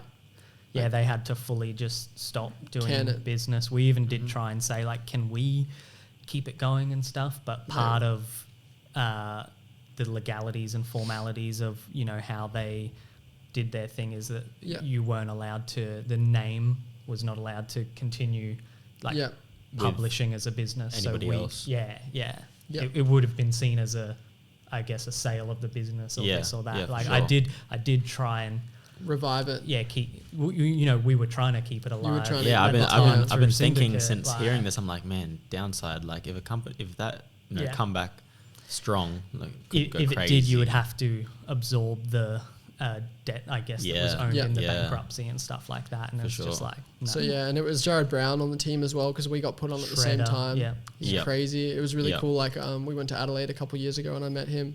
Went to Adelaide for the first time like 2 years ago, and then we went again like last year. But it was really cool, like, meeting Jared, because I was like, I remember when we used to ride for like Downside and talk on Gram a bit, and then we got to meet each other. So he shreds. But you were saying they were mentioning you to the people from Oath and Triad and stuff. So I think Billy Watts and Angus Hughes, I don't know if they had already thought of me as being a part of Triad and Oath, or like recommended that to the manager of the team, but I know that I'm pretty sure they were. Like, don't quote me on it, but at the same time, like, Michelle who owned the bike shop, she was like, she knew that I was really into scootering and had Syndicate as a sponsor, but they knew it wasn't like a brand sponsor. And so, like, she showed this, I can't remember the man's name, but she showed him your riding, and he wanted to talk to you after that. Like, that sounds pretty set in stone that they were like interested in you being a rider, because you know, he'd seen your riding, and then he wants to come and see you in person. You know, and at the same time you're getting followed by you know, Angus and Billy. So so it was sounds like your assumptions are correct. They were like sort of looking at my riding a lot. So it wasn't the guy that came down. He was just coming to talk to Michelle about the bikes they were selling, but she just wanted me to meet him because he knew the guys from Tried and Oath, and I think the Billy and Angus might have mentioned something as well. So it was kind of all like kind of connected. It all kind of connected, and they were like, okay, like this guy Levi, like let's sort of talk to him. So they were doing Billy and Angus were doing a demonstration at, I think it's Pushy's, I'm pretty sure, which is the bike shop in Canberra. So they invited me to go out there, and they set up this big wooden ramp, and they invited me to come out and hang out with them for the day and just talk about business pretty much. So I went out there and had a ride with them. It was really good fun, rode the ramp. They hooked me up with some wheels, and the manager of the team was like, yep, like we really want you to be a part of like what we're doing. Pretty much similar to like what happened with like Downside and Syndicate in a way. So I was pretty on board with it. I was like, this is a sick opportunity. For sure. You know, it's all seemed to have worked out. And then I went home. I was really stoked. I needed new wheels, so I was like hyped. Because I think my Downside, I had some Downside wheels that had just worn out, and they were like, yep, try these. Like, you know, anyways, I think the guy from Tried might have like built me a scooter, and he was like, yep, we're going to send you a scooter. And sent me some messages, and then I messaged you, Regan, and I was like, hey, like I've had this offer from Tried and Oath. Would you still keep me on Syndicate at the same time? Because they're willing to do that. Would that work? If not, like let me know, and we'll work something out. And I think that's when you got back to me and was like, I was going to message you today about Native. Yeah. So I was like, oh, like shit. Yeah. Now I've got like some... Sounds like a lie, eh? Like, oh, I swear I was going to message you today, bro. Like, I can't remember if I genuinely was going to... Actually, no, I know for a fact I was going to message you that day, because I was, just before that, in a trip in Melbourne. Yep. If you recall... I think I do. At that time, I was on I can't remember what trip it was, what I was doing, but I was riding with some of the guys. I remember the clips from that, yeah. They're from that area. Yeah. Those Triad and Oath dudes, and a lot of their riders, that was kind of their territory or whatever at that time. And one of the boys, I won't say who in case it gets me in trouble, but it was like, heads up, they're like gonna put Lev on. Like, you know, other pro riders that I was hanging out with were talking about it and stuff. And, you know, I may have been talking to them about, Lev's sick. We might want to put him up, like from Syndicate up onto Native. So I knew, and then was just kind of waiting to message you, or waiting for you to message me, or also talking to Reese about it. I had to like talk to Reese and was like, yo, the shit's like happening, and if we want to put him on Native, like we need to make the decision to like do it now. And then me and you organised a call. Either you called me or I called you. I can't remember. That's right. But it was like, yo, we like 100% want you to be on Native officially, like as a rider. Yeah. And that's when I was like, okay, now I've got to choose. And to me, like from the get-go, like once you sent me that message back, I was like, I've been with Syndicate for so long now, like a year and a half, and I was just like, these are like the people that I know, and I'm such a big fan of Native. And you know, I think Tried and Oath weren't really like, they had plans for street, but they weren't really making products that were up to my like street standard of what I wanted. And I was like, I'm on a Native deck now, like I want to stay on a Native deck, you know. So well, massive respect to them for like seeing you and being like, yeah, we want to work with this dude and put him on like, and stuff. You know, it sounds weird to say, but like, you know, your style definitely suits like a brand like Triad, where they do have some street stuff, you know, like, because like you got all the tricks, you can do all the tricks, you know, so you could have been a real good fit there for Triad and Oath, for so their more street rider. So it makes sense that they would have, but you know, even now today, I think they're maxed out at like five wide, or maybe five wide, and I think they were, I don't know if they had a full like 5 wide yet, but they were talking about 5.5 and stuff like that. So I was like, all right, like this could be good. But I was on 5.25 and I had to drop if I was going to ride a triad deck, I had to drop from 525 to 5 Oh, wide. you were already on a You're already on an 525. Advent 2. So I we was had on an Advent Advent 2s at this stage. I did actually. Yeah. I did have an Yeah, Advent 2, cool. I believe. Yeah. Mm. Yeah, it makes sense. Or it yeah. might have been 5.1, but I know... Actually, no, I was on a 5.1 and I had to go to a 4.9, I think. I remember because that phone call, I was standing out the front of Syndicate original store before we moved to the warehouse, and at that time the Advent 2 was not yet out, so you would have been on a 5.1. It was almost out though. It was so close because Mm. after the call, I think you sent me a deck like pretty much straight away, which was the Advent 2. Maybe. Yeah. So yeah, I was just like, in my head, I was like, there's no other option really, like native's the way to go. I think I kind of had a bit of that mentality as well when I was on the phone to you. Like, it wasn't like obviously the decision was yours to make, but I'm pretty sure I was like, dude, like, ride for native. Yeah, like, absolutely. don't go and ride for them. Like, ride for us. Like, I would have been. Well, why wouldn't you? Yeah. Yeah. Why like, wouldn't you? And you would expect them to do the same as well, you know, in a way. But Yeah. I mean, I hit up the guy who was like the team manager, and I was like, look, man, I'm sorry. He sent me a photo of the scooter that he made for me, and I felt pretty bad. I was like, look, man, I'm sorry. Like, I've had another option, like another offer come up that I'm going to take. So really, same as Will's episode when he got an offer from this person and then went back to this person. Lev got his offer from Oath and Triad and then bring it to me, like a bit of leverage. Yeah, you leveraged you said your like, offers. like what does this do about Syndicate? But really, in your head, you're like, Put me on native now. Yeah. Well, I was like, I mean, at the time, I was kind of like, like Syndicate sort of like, not a whole lot had happened, as not a lot would happen with a shop sponsor for so long. And I was like, like, I don't know. In my head, I was kind of like, native would be great, but I don't know if that's going to happen. So I was just like, I'd be happy to go with Triad and Oath. It could be a great step, like, in moving forward. And, I really like Billy and Angus. They're awesome guys. So I'll be friends with them for a long time. And, but there was no like bad blood between anyone. I hit them up as well as the team manager and was like, hey guys, like, just so you know, like, I'm not actually going to go with Triad and Oath. And they were like, look, we think native suits you more anyway. I'm pretty sure that's what they kind of said. Yeah, so, for sure.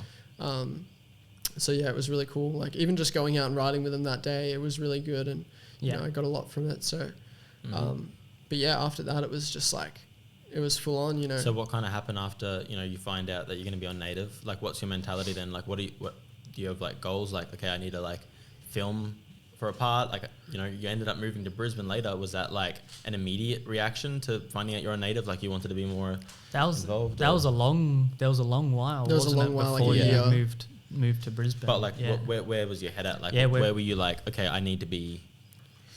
What was you need to sneeze? I did for a second. That's gone. Yeah. So yeah, after getting, having that, you went and got the 50-50 photo. Yeah, that's correct. Made it official. Yeah. Where are you at in the days or weeks and months after that? What was your next kind of? Well, I was just like, dream come true, really. Like, natives, like, obviously there's so much I can go forward with native, but I was like, as far as sponsors go, like, I wouldn't ever ask for anything more. So I was just so hyped. You were like, do you want to go get on the phone call? You were like, go and get a photo, and if you want to be a part of it, and we'll post it. Yeah. So I was like, all right, I need to get like a really the sick native logo in the corner. Yeah. So I was like, I got to get a sick photo. Like, I had a car at that point, and my license. So me and a couple of mates like jumped in my car and went to Canberra just to shoot the photo. We didn't even ride that much. On the photo, like a 50-50 on. Did you ever hear a ferry? Front on ferry rail. It was a white 13 stair rail in Canberra. Kai was pretty there not too long ago, and it was like on his story. It's like, it's a great rail. It's steep. It's very steep. I'd still be scared to front 50 it today, but I'm really blanking. Hey. But yeah, so we went there. How quick I could find it. Oh no, I'm on airplane mode too. Oh, true. Don't worry. Yeah, so I'll show you after. We went to that rail to get the photo. I knew that was the shot that I wanted. I was like, yep, I'm gonna 50 this rail. Like, I've 50'd some big rails before, not many, but I was like, did you film it? Yes, I did. I filmed it on a DVX. Did it end up in your welcome part? The bail did. Okay. I think it did. Oh, it might have been on the intro. Was this a DNL? Did not land. It's a did not. Did you send us a did not land? No, I did land it. I landed. Rip up the contract. I landed the front 50. I never got the full whip out. Yeah, is what I was going for. Oh. So Wow. I 50'd it and I got my photo. Like I set up the tripod. My friend like held in the thing to like click the photos burst mode or whatever. Yeah. Got the front 50. I was hyped. I was like, you know, my friend was on the DVX because I had bought like a couple cameras. And I was like, all right, I want to do the full whip out because I was like also interested in filming a Welcome To part. I think we spoke about that. Yeah. So yeah, that's essential. Yeah, so I like ripped off like half my thumbnail, like just hit the cheese grater ground. Like it was really rough. God damn. So yeah. Would that have been? So on that same trip, you were getting the photo. You were also filming for the Welcome To Welcome To and the full whip and stuff. Yeah, the full whip out. I never So that expected. was your first like, all right, I'm on. I got to get this photo. Yeah. Start filming. Let's all do it at once. Yeah. So yeah, I never got the 50 for it, but I got the photo, just the straight front 50. I might have whipped out. So I was like, yep, that's good. I think you posted that up pretty much straight away. Yeah. Hooked me up with a deck, or you'd hooked me up with a deck just before I took the photo. So I got the deck. I was like, I'm gonna go get the photo. And then after that, you were like, let's organize for you to come to Brisbane. Which is when like I spoke to Dad. I was like, look, like Native wants to like have me up in Brisbane for 2 weeks. He was like, what, 2 weeks? Did I? I was like, did I have to speak to your dad? I don't think I did. I He think I wanted to. remember He mentioning it, wanted or you to. mentioning it. Yeah. he wanted to have a call with you. I don't think he did. How old would you have been? 16. Okay. I think I was 16. Bullshit. Nearly 17. Wow. I'm thinking like 18. Like No, I wasn't 18 at the time. So Yes. it would have been like 2018. Yeah, 2018, Yeah. pushing 2019. Okay. Yep. So yeah, I went up to Brisbane. First day, went to the famous Rhys Jones Beanley kink, Yeah. the quad kink. Yeah. It's probably my favorite clip ever filmed. Quad kink. The one that Rhys Reese's did. big I think it's one. 6. Yeah. Well, it depends how you count kinks, but he went down, flat, down, flat, down, flat, Down. down. Yeah. So it's like imagine the best way to explain it. Imagine a down, flat, down, regular kink, and then like a huge flat, and then another down, flat, down. So it's like 2 down, flat downs linked with a really long flat. Dune, flat, dune. Dune, flat, dune, dune side flat. So yeah. Anyways, I went there to get a. Obviously couldn't. I knew I couldn't do the full rail, and I plus reckon you Reese had could. done it. No, Yeah, it was ABD. but yeah, it was. I was just like, I'm just gonna get a clip on the down, last flat, down. flat down. Yeah. Yeah. So I was going for board, heel, back lip. Yeah. Which you were like having, like, I remember. I had it there, dude. Like, Yeah. did you get it like a 1 footer? Like, did I you got get 2 foot on, and then as I exited the back lip, I slipped back onto my feet, and I was like, and that was third go. That was my third attempt. backside board, down, Heel. flat, heel to back lip, down, just for.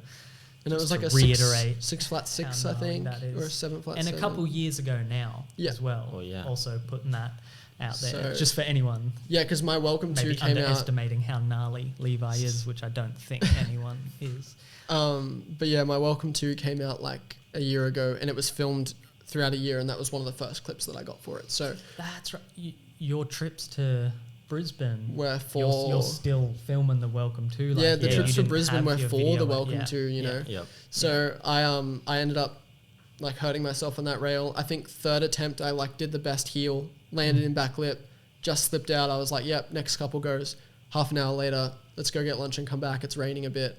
Come back, another half an hour. Never sent the heel again. I was just too scared. Like the board wasn't working good. Yep. And then I just got a bit worn out. Did one and did the classic like slip back off the flat, like and then there's like the way that the rail is on the down. There's like a pole that comes up, and then the rail is to the side of the like the So supporting all the beam, supports are not straight under the Yeah. rail there. They're to the off side, yeah. and it's sharp. With Deadly. a little L like Yeah. bit. Yeah. Yeah, that's right, with an L beam that's welded L to the bracket Yeah. welded to the down. Yeah. So I slipped back, got nutted, and then that wasn't the bad part. It was just like my leg went straight through that metal beam that was really sharp. So I just sliced straight through. Like I've got a photo somewhere of that bulge. it was on like your leg. it was ginormous. It was a Yeah. huge hematoma. It was like, I was like, oh shit, like hospital now, Yeah. kind of like Shit. So when I got back to, I was staying at Nathan Flamongo's house. Yeah. Nathan Flamongo. Yeah. Nathan Flamongo. Yeah. Shout out Nathan for always letting people stay. Yeah. I went back to Nathan's and Jay got home from.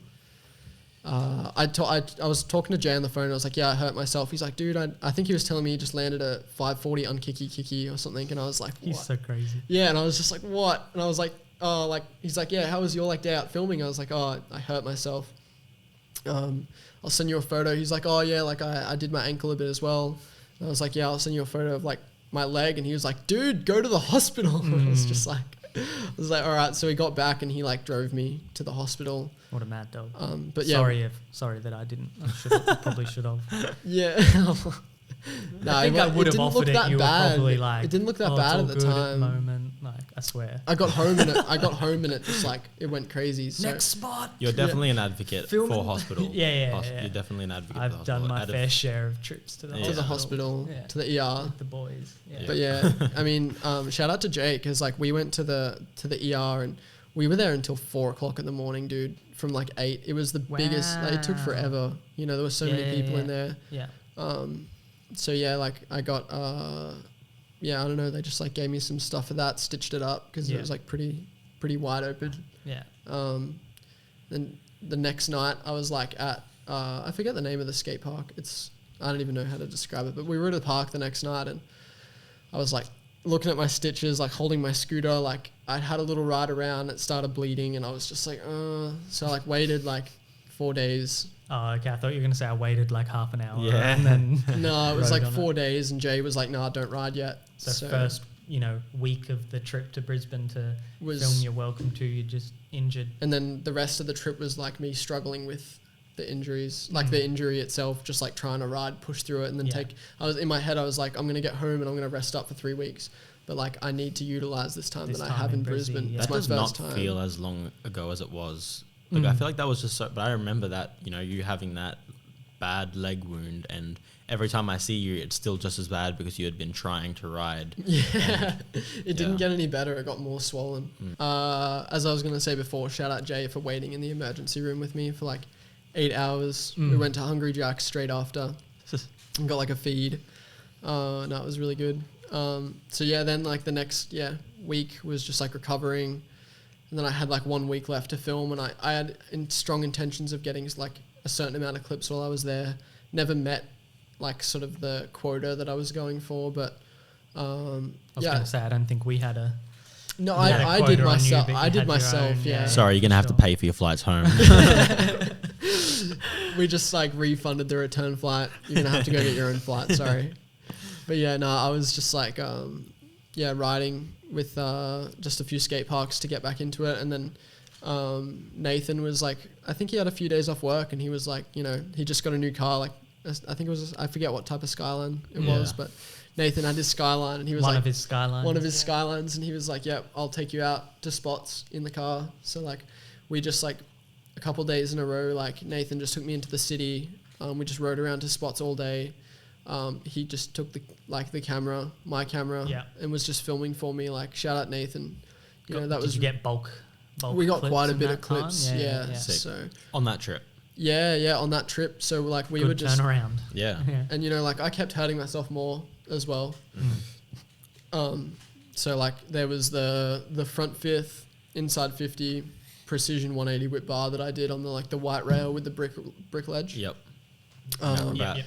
It was just me and Nathan, and he like filmed for like 3 hours, and he was so stoked when I got it. I remember his reaction. I was stoked with that clip too. Yeah, it was such a battle, dude. Like, that's a spot that I've seen for a very long years and years before anybody ever hit that. Yeah. So it's still there, I think too. I drove past it. Yeah, it's gonna be. It's gonna be gone. It's gonna be gone. It looks like they're doing stuff there, but then you actually go up and all that stuff that they've got on the business is to promote that this could be a fitness place, that they're trying to make it look inhabited to be able to rent it out and stuff. Okay. It's that shit's still hittable. Yeah, right. Yeah. Yeah, because I drive past it, I see it there, and I'm like, yeah, I remember that. Nearly put my vape in my glass of water. So yeah, that wraps up that first trip first experience of, you know, getting sponsored, getting flown into the state to film. Yeah, you know, for that welcome part, like that's got to be pretty awesome. It was great, and that was my second time going to Queensland. I went once in like 2009 with my fam. Okay, yeah. But yeah, I got home and showed Dad my legs, and they were just like covered in grazes, like huge swollen lump on one side. Like I remember when I was doing that trick on the brick ledge, every time I'd hop up to the precision, my knee would clip the sharp bricks. I had like 3 massive slices through my pants, and they were like.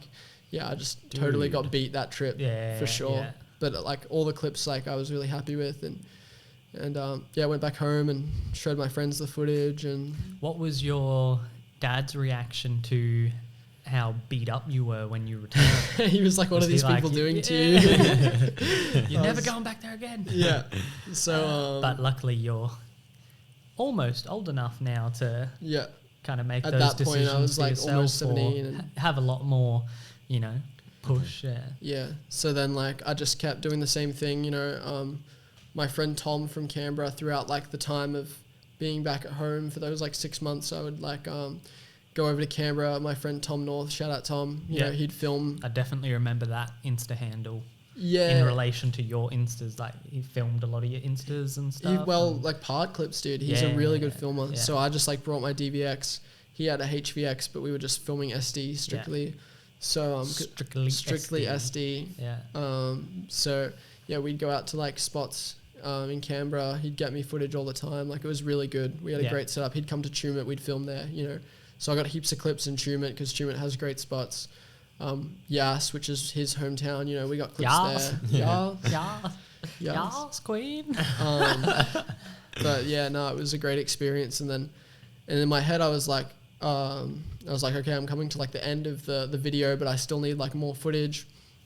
So that's when like the Adelaide Street Jam idea sort of came up. Oh, I was going to say, was I there? No. Yeah. So no, I don't think you came to that one. So I think I've never been to Adelaide. Yeah, I've got to go to Adelaide. City of Churches. Have I been to that street jam? No, I've never been to that. So yeah, we went to Adelaide. I think I'm not sure where I flew out from, but I'm pretty sure I was with Kai. Mm-hmm. But I went with Matisse, Max Peters, and Kai, and us 4 went and got an Airbnb. And that was the trip where you filmed your Ender. Yes, that's correct. For that video. Yeah. Which was before your second trip back to Brisbane. Yeah. So it went Brisbane, Adelaide, and then eventually that second Brisbane trip. No, well, it was like, it was Brisbane, the first trip, and then filming like Tumut, Canberra for my video. And then it was Adelaide, Brisbane. So, from Adelaide in the same Brisbane. Kind of trip you flew to Brisbane. So you're a bit older now and, you know, organising these trips where you're going to one place and then another place. Backing it on to another place. Yeah, and it was a great experience because it was like Adelaide with, you know, Max Peters. I looked up to him a lot when I was younger and still do today. Yeah, sure. So it was great to ride with him and Matisse. I met Matisse for the first time. You know, he's an awesome guy. Insane, So yeah, it was really cool.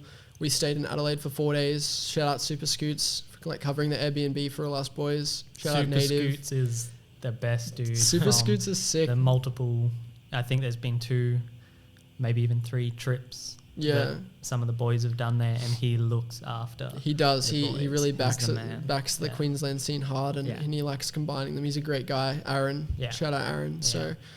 Shout out Native for the flights too. So that was just like, that was a dope trip for sure. So you filmed your Ender in Adelaide. Were you still filming? That wasn't the last clip you had to film? That was the Ender, but it was one of the last. Well, it was getting there, you know, because at that time I was like, all right, I got to finish my video. Because I'm assuming the trip to Brisbane from Adelaide was to finish the video. Yeah, Adelaide, and the trip from like Canberra to Adelaide and Brisbane was like, all right, like let's wrap this up. Yep. You know, it's been like almost a year. I want to post this. Yeah. So and Native's just sitting there like, where's the vid, man? So yeah, we I filmed only 2 clips in Adelaide because we were there for 4 days. You know, I had the jam as well, so we were pretty like busy the whole time. You know, there wasn't much like time to like go spot hunting. You know, only like a couple days, and and Aaron like let us use the van, so it was really cool. Me and Max and I we were like driving around in the van, and I don't think Matisse and Kai had their license, so Max and I would just rotate the driving, and we just went to a couple spots. I got there was like a flat, sort of mellow downish rail. I did like a hanger 270 lip, 270 whip fakie for my video. And then when we went to the spot where I got my ender, everyone was like, yo, there's this 14 rail and it's like really good, you know, it's pretty low, and Kai was really hyped on it, like everyone really wanted to go to it. So we like drove to the spot, and it was like exactly what we thought it would be. Great run up, you know, really low, super low. So very rare in Australia. Very rare. It wasn't rails are high here. So it was just like the perfect rail, and you know, I think Kai went to the top of the stairs and was like, shot bar front fifth, and I was like, oh shit, I think I went up and I was like, I want to bar 50 this, and he was like, no, I already called it. I was like, damn. Oh my god. So I was like, oh, like I really want to like whip 50 a rail, because I had done like a few whip 50s at that point, and no one else had. Yeah, so yeah. I was you know, or you know, I could be wrong, but so nobody whipped fifth a rail like that. Yeah, well, it was a 14, so it was pretty lengthy. It was a 14. Yeah. So, I think Kai might have got his clip first, and then he filmed my clip. Yeah. I won't say what Kai did, because I think that might be... Is that not out? Because I wasn't It's sure still- that I'd seen anybody else get a clip on that rail. Yeah, no, that Kai's clip will be in the new native video, I think. Wow. Okay. Yeah, we still haven't. We got to talk. You know, the trips you've been on filming in our nature, but we'll get there. Yeah. So I like out of the like 30 attempts of the whip 50, I only slipped 2. So I was like pretty thankful. You know, they weren't... But 30 attempts. Yeah, it was so about that. So you got onto it 28 times. Something like that. Yeah, it was like 30. But you know, or something. like are there like 1 footer, you know, I lock-ins? did a couple like, of 1 foot lock-ins before we started filming. Okay. You So for the 28 attempts that were filmed, the 30, that were filmed, only 2 of them you slipped, and the rest of them you landed locked both feet on the 50. So I was at that point, like, you know, I was on the 5.5 and I was really confident with whip 50s. Yeah. So I was like, like this is the rail, I'm going to do it. I was really scared to start with, but once I started getting into it, I gained confidence. Slipped a couple, like sort of like split my shin a little bit. It wasn't too bad. Might have like hit my ankle or my knee as well, but you know, I just sort of kept going at it, and then I wasn't leaning over enough, and then towards the end, I started to figure out that I had to like catch it and angle quite far over to like land angle. Because what was happening every time, I would veer off back to the stairs and run down the stairs, so I'd make it halfway every time. So started kind of rolling off that 50, it's like too late. Yeah. You know, so you've got to land in it like on top or on top and a bit. Well, so you had to land over so that you would come back. Yeah, pretty much, dude. And I just started figuring that out literally the last 3 attempts. Yeah. And then I was like, damn, like I know how to do it now. So I like, after like, 25 attempts, I finally figured out that I just was every time landing straight and just coming off, wasn't fully committing to like leaning into it. So, because it's a bit scarier when you're leaning over, you're putting a lot more weight into the rail. So there's a lot more like room for error, you know. Well, like if you slip and you're leaning over, that's a lot worse than a slip when you're, you know, holding off. Yeah. So then it happened, and you know, I never got to the end of the rail the way that I wanted to. I gapped out. You came off a tiny bit early. Yeah, it's like a couple feet. Yeah. But I still got it. I'm blanking. Did you tricked out? I did a heel out. Yeah. Heel out. So whip front 50 heel. And it was just like, it was a pretty surreal moment, because I was like, that's like the best thing I've ever filmed for sure. Yeah. One of the best things that anyone on a scooter has like done at that stage, and even still now is right up there. Yeah, I still haven't seen a whip 50 like that. Well, actually, Nick Tedrick did a whip over 50 on a huge rail recently. Whip over 50. Yeah. Wow. Not whip fifth. Well, I don't know. Not discounting it at all, but I'm saying nobody's done a whip 50. Yeah. Yeah. Like that I've seen. Yeah. So, I was really stoked on that, you know. I was like, even though I got 2 clips, I think like I was like, that's going to be my ender for sure, you know. So, after that, went to Brisbane, had a bad experience. There's so much to talk about, man. Like, well, let's get to that second. So then you wrap up in Adelaide, come to Brisbane. Yeah. We meet up first day. We're going to film more for your and video. Juzzy was there too. Yeah. You know, Juzzy came up and we go to the Red Cliff rail. Shootout rail. And it's like for those who don't know, it's an out rail that's got like a 10-stair drop. So it's pretty big and it looks smaller in videos too. Yep. But not too big of a pop on. The hop-on's small. Hop-on's quite low, but the drop-off is, it is huge. Out rail to drop the size of a 10-stair. Yeah, it's like a 10-stair drop. Like it's big, and then you've got the height of the rail on top of that as well. So So the rail is high. It's even 10 taller stair than 10 plus stairs. the rail. Yeah. So I was like, yep, gonna get a clip here. At that point, I was kind of like really trying to push myself to get footage because I wanted to finish my video. So I was like, yep, like front lip bar whip fakie was what I was gonna do. I was talking to Juzzy and I was like, yeah, like I want to do whip bar fakie, and he was like, nah, go bar whip, and I was like, yeah, all right. So like I did some front lip fakies. The landing was so sharp, like because I was going pretty slow. So like the jolt, I was like, shit, like that's hurting.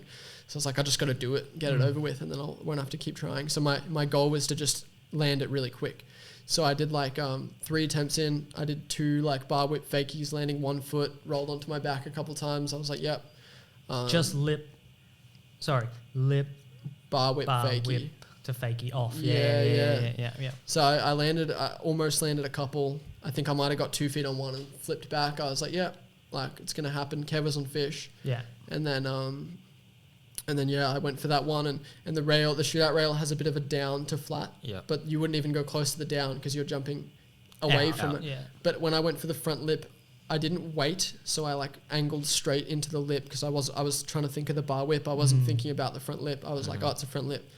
And then I just chinked the down part. Gosh. So instead of going over the rail, my back wheel clipped the down and just straightened exactly back up to this.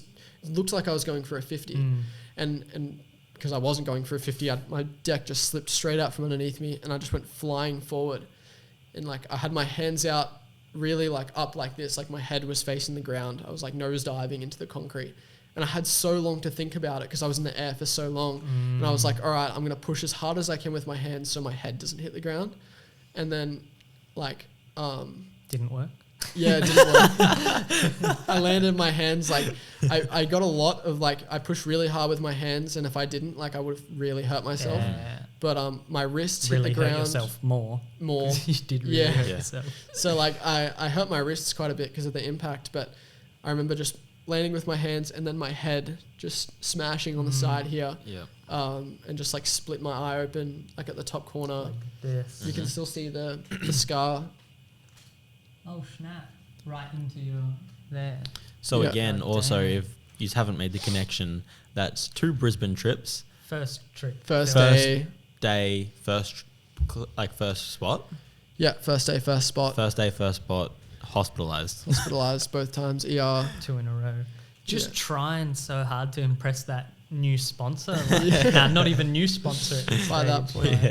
Just trying so hard to get that video done. I remember, you like there was a joke about it for a second. Like, and then, first, every time you come to Brisbane, and then we're just like, no, shut up. Don't even. Yeah, I was like, don't jinx it again. Let's not even talk like that. But so Levi never came to Brisbane again. This is the end. That's a lie.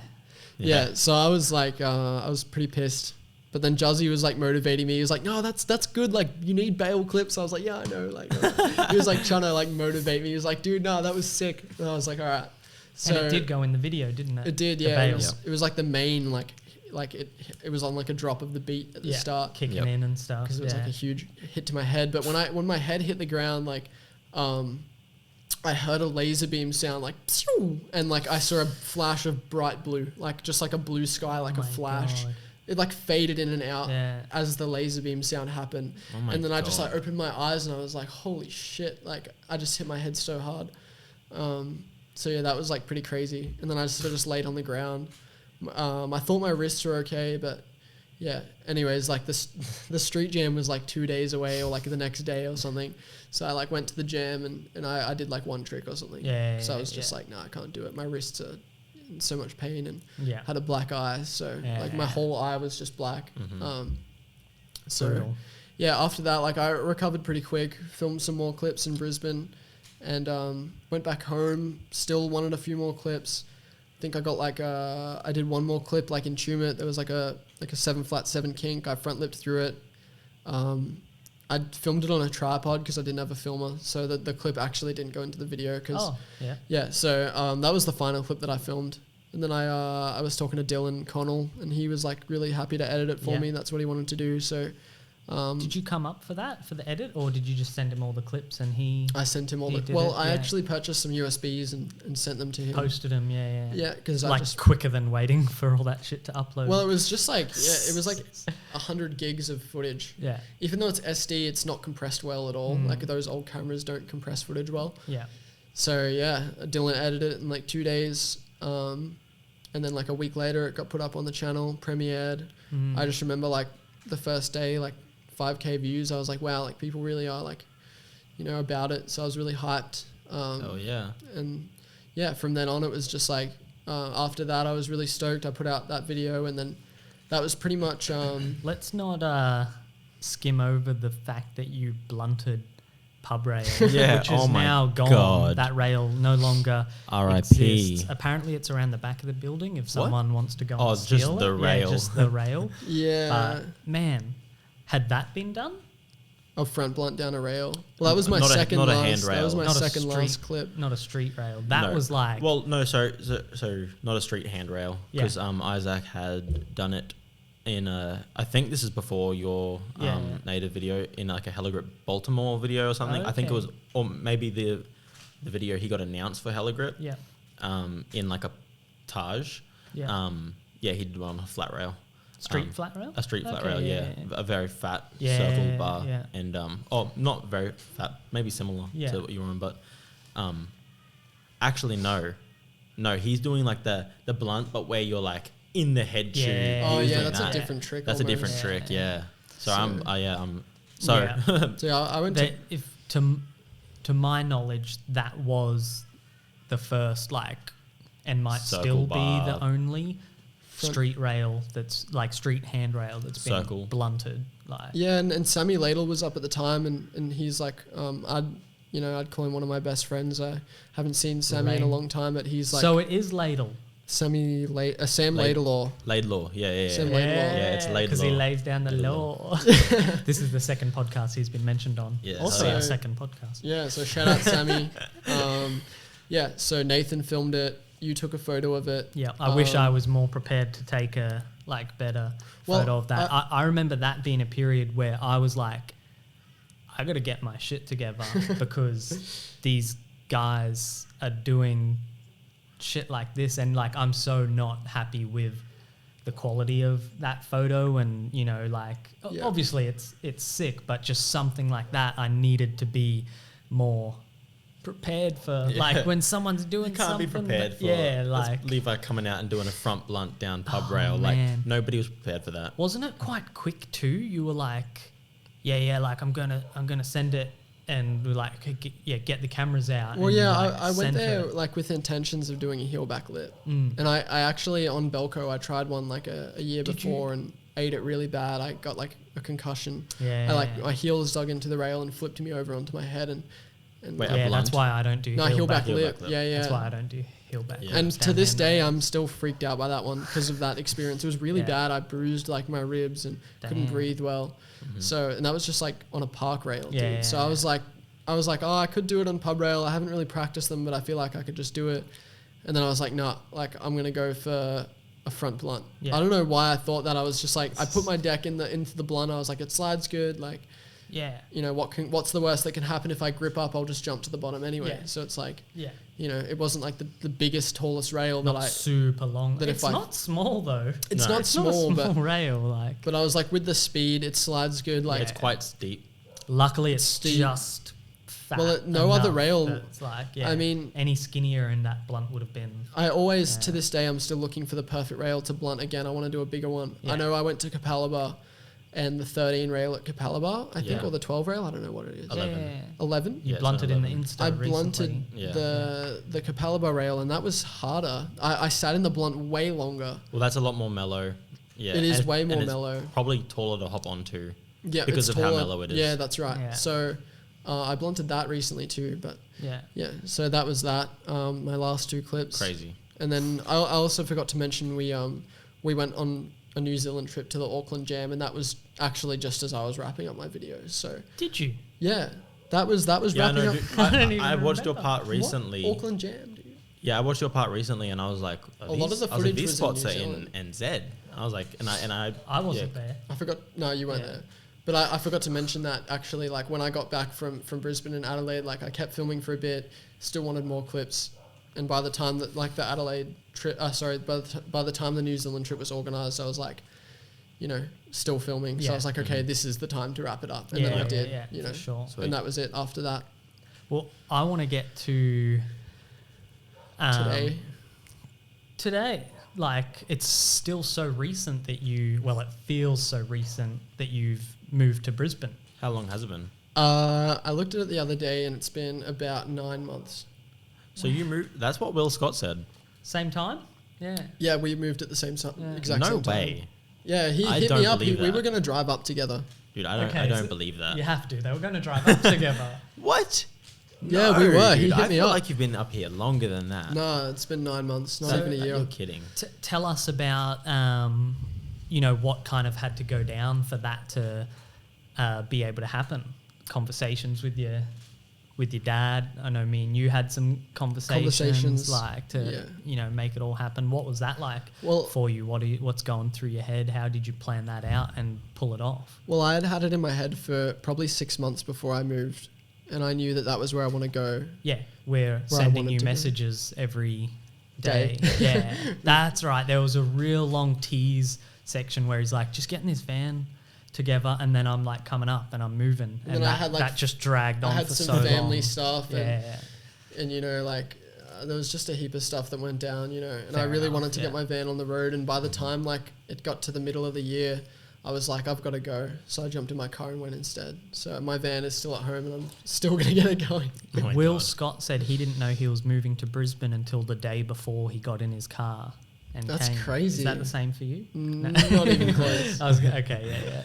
So I was just like, Brisbane's where I want to be. That's where all my friends are. You know, I had a lot of friends in Tumut, but, you know, it was just really hard to be out filming heaps. All the scooter homies and you're relationships are popping off in Brisbane. That's right, yeah. So I was just like, I got to go to Brisbane. You know, I got to pursue scootering. So I spoke to Dad about it. He was a bit uncertain, but he was like, look, if that's what you want to do, like, you know, do it pretty much. You know, I looked at getting an apprenticeship for a long time in Tumut, and then I just thought, like, I can't live that way, you know.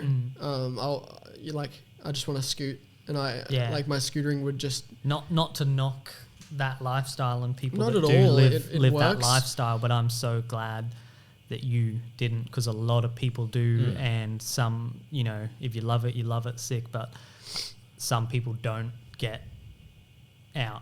Yeah, that's right. And people go to that life because they feel like they can't do anything further in scootering, like, and that's what's sad most of the time when people do it out of feeling like they have to do that, especially they have no other options. Talented, promising riders like yourself. Yeah. So I was just like, yep.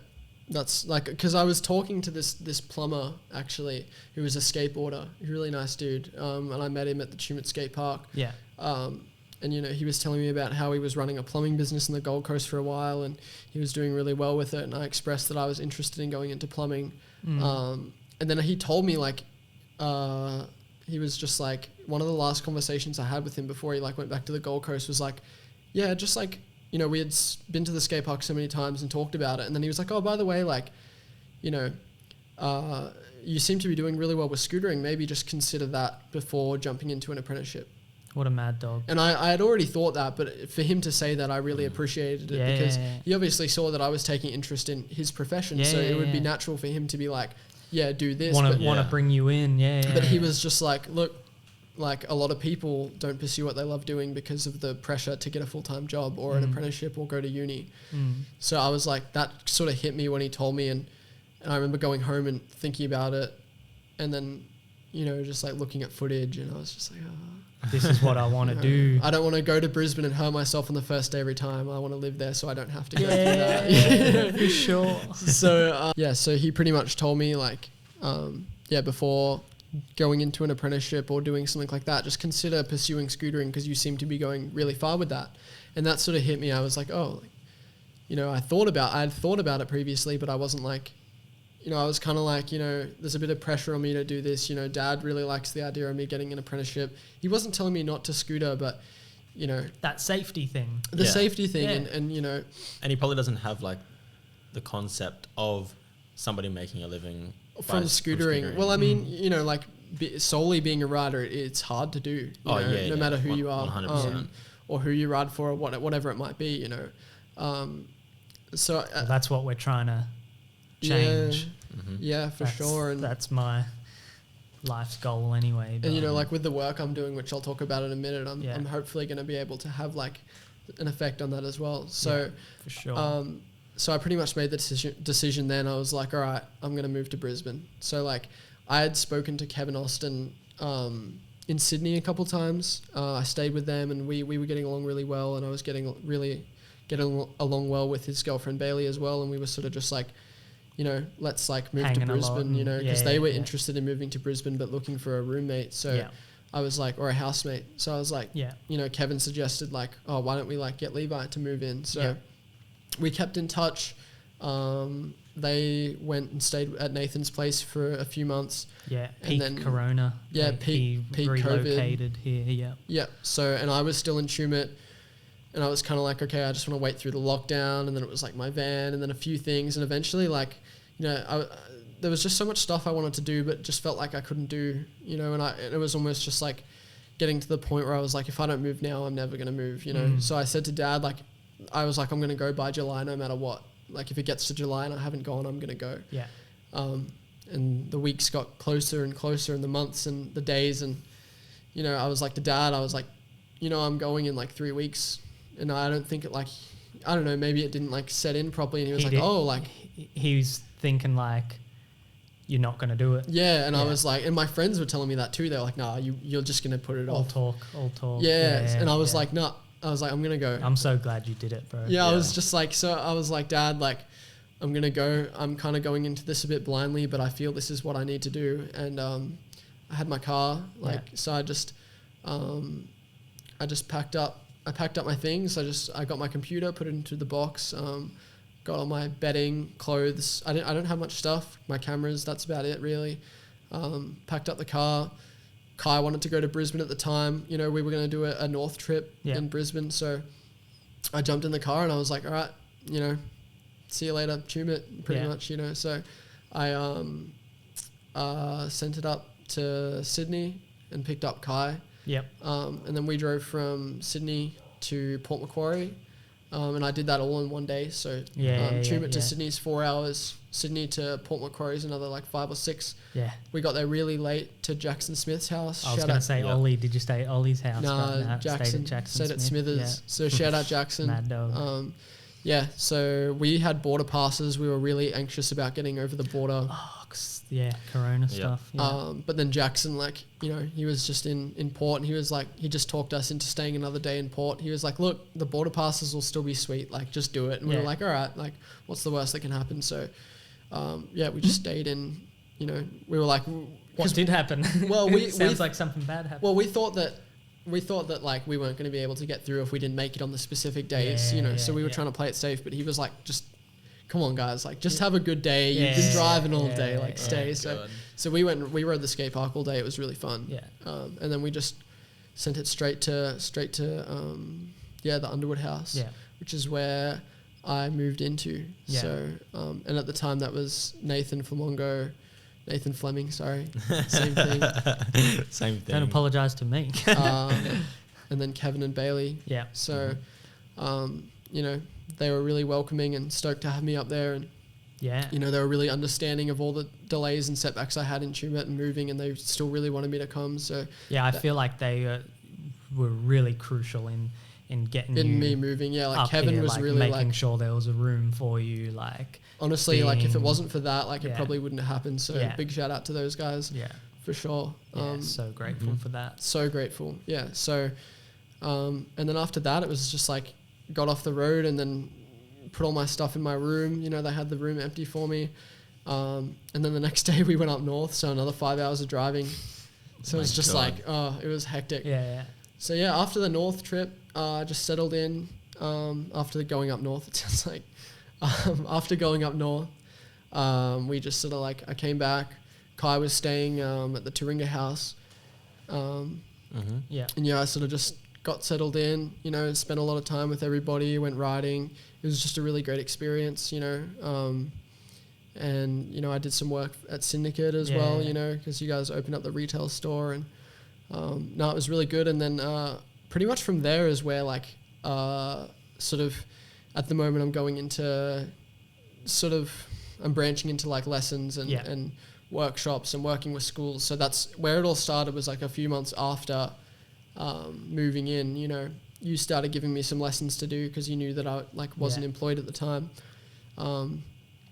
So on Sundays I would drive to Toowoomba, do lessons. The big Toowoomba trip. The big Toowoomba trips, the trips. I've probably put 50,000 Ks in my car in Toowoomba trips. Yeah, that needs to be worked into the price too, not just fuel. Yeah. Like the damage it does to our cars going the cars, out there. Honestly. I did my fair share of the Toowoomba trips too, and I love it. Every time I do it, I just finish the lesson feeling so good, like refreshed, and feel like I've made this full circle. Because when I first got into scootering, it was through lessons and comps before I was even considering riding scooters. And but I've just done so many lessons that I was just looking for someone to take that take the lead on just like running all of that, which you have. Like, how did it transfer from that to what it is you're working on now, and what are you doing now? Because I think it is so like amazing how far you've come in. You said you've been in Brisbane 9 months, and it's only been the last couple months that about four, five. This the lesson stuff has really like picked up and turned into something so sick for you and for scootering. It's been such an adventure. And even moving up to Brisbane, coming into it a bit blindly, like I want to spend a lot of time scootering, but as we said, like solely living off scootering at the moment, like it's pretty hard to do. And also riding full time is pretty hard to do. It's hard to do, man, ride for every sure. Single it takes a toll day, so at that level too.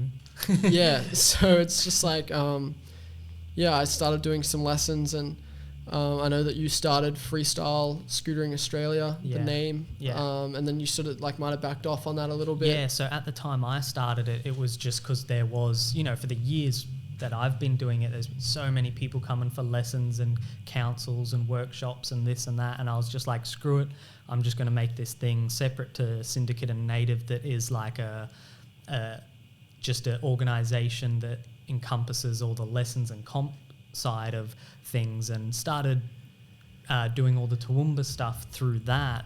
And then we had 50 or more events lined up, all booked in with councils, that I'm not sure if at the time you were doing them. I had Billy and Carl and Dylan. That was bunch before of guys. I started doing it. Sweet, man. It was like, and I was looking at it, I was like, this itself is its own business. And it's there's its so much own more entity. There's so much to do. And it's so untapped. Corona killed all the lessons, obviously. It was just instantly, sorry, that's all cancelled.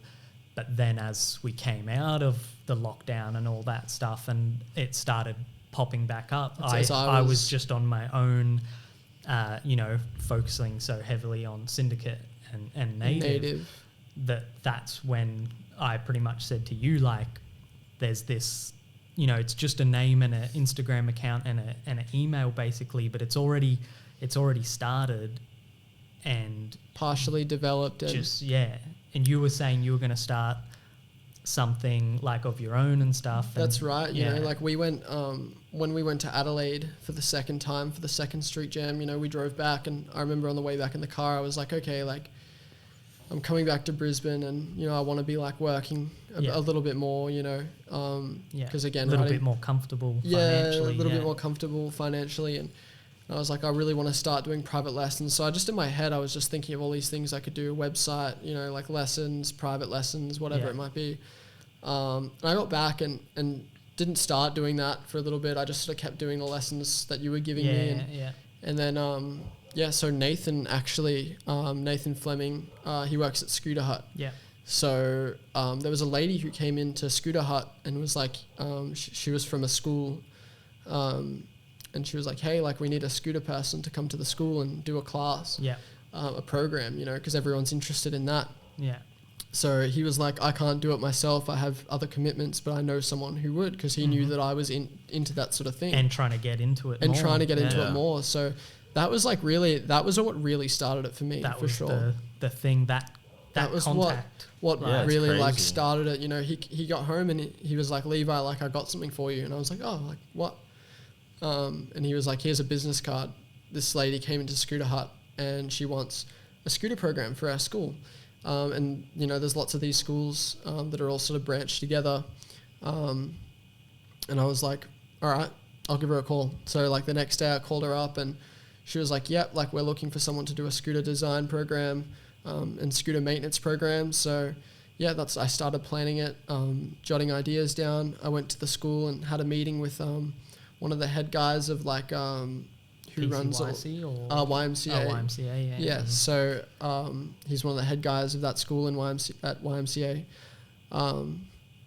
So yeah, he was pretty much just like, you know, we need to do a program that way you can do like painting of scooters, customizing, maintenance, talk about career pathways to do with scootering. So I was really interested. I was like, yeah, like I'm gonna do it. Yeah. And then before I knew it, like that lady that I had called and talked to about the program, I sent her a spiel about myself and my resume, and she had forwarded my program to all of these other schools.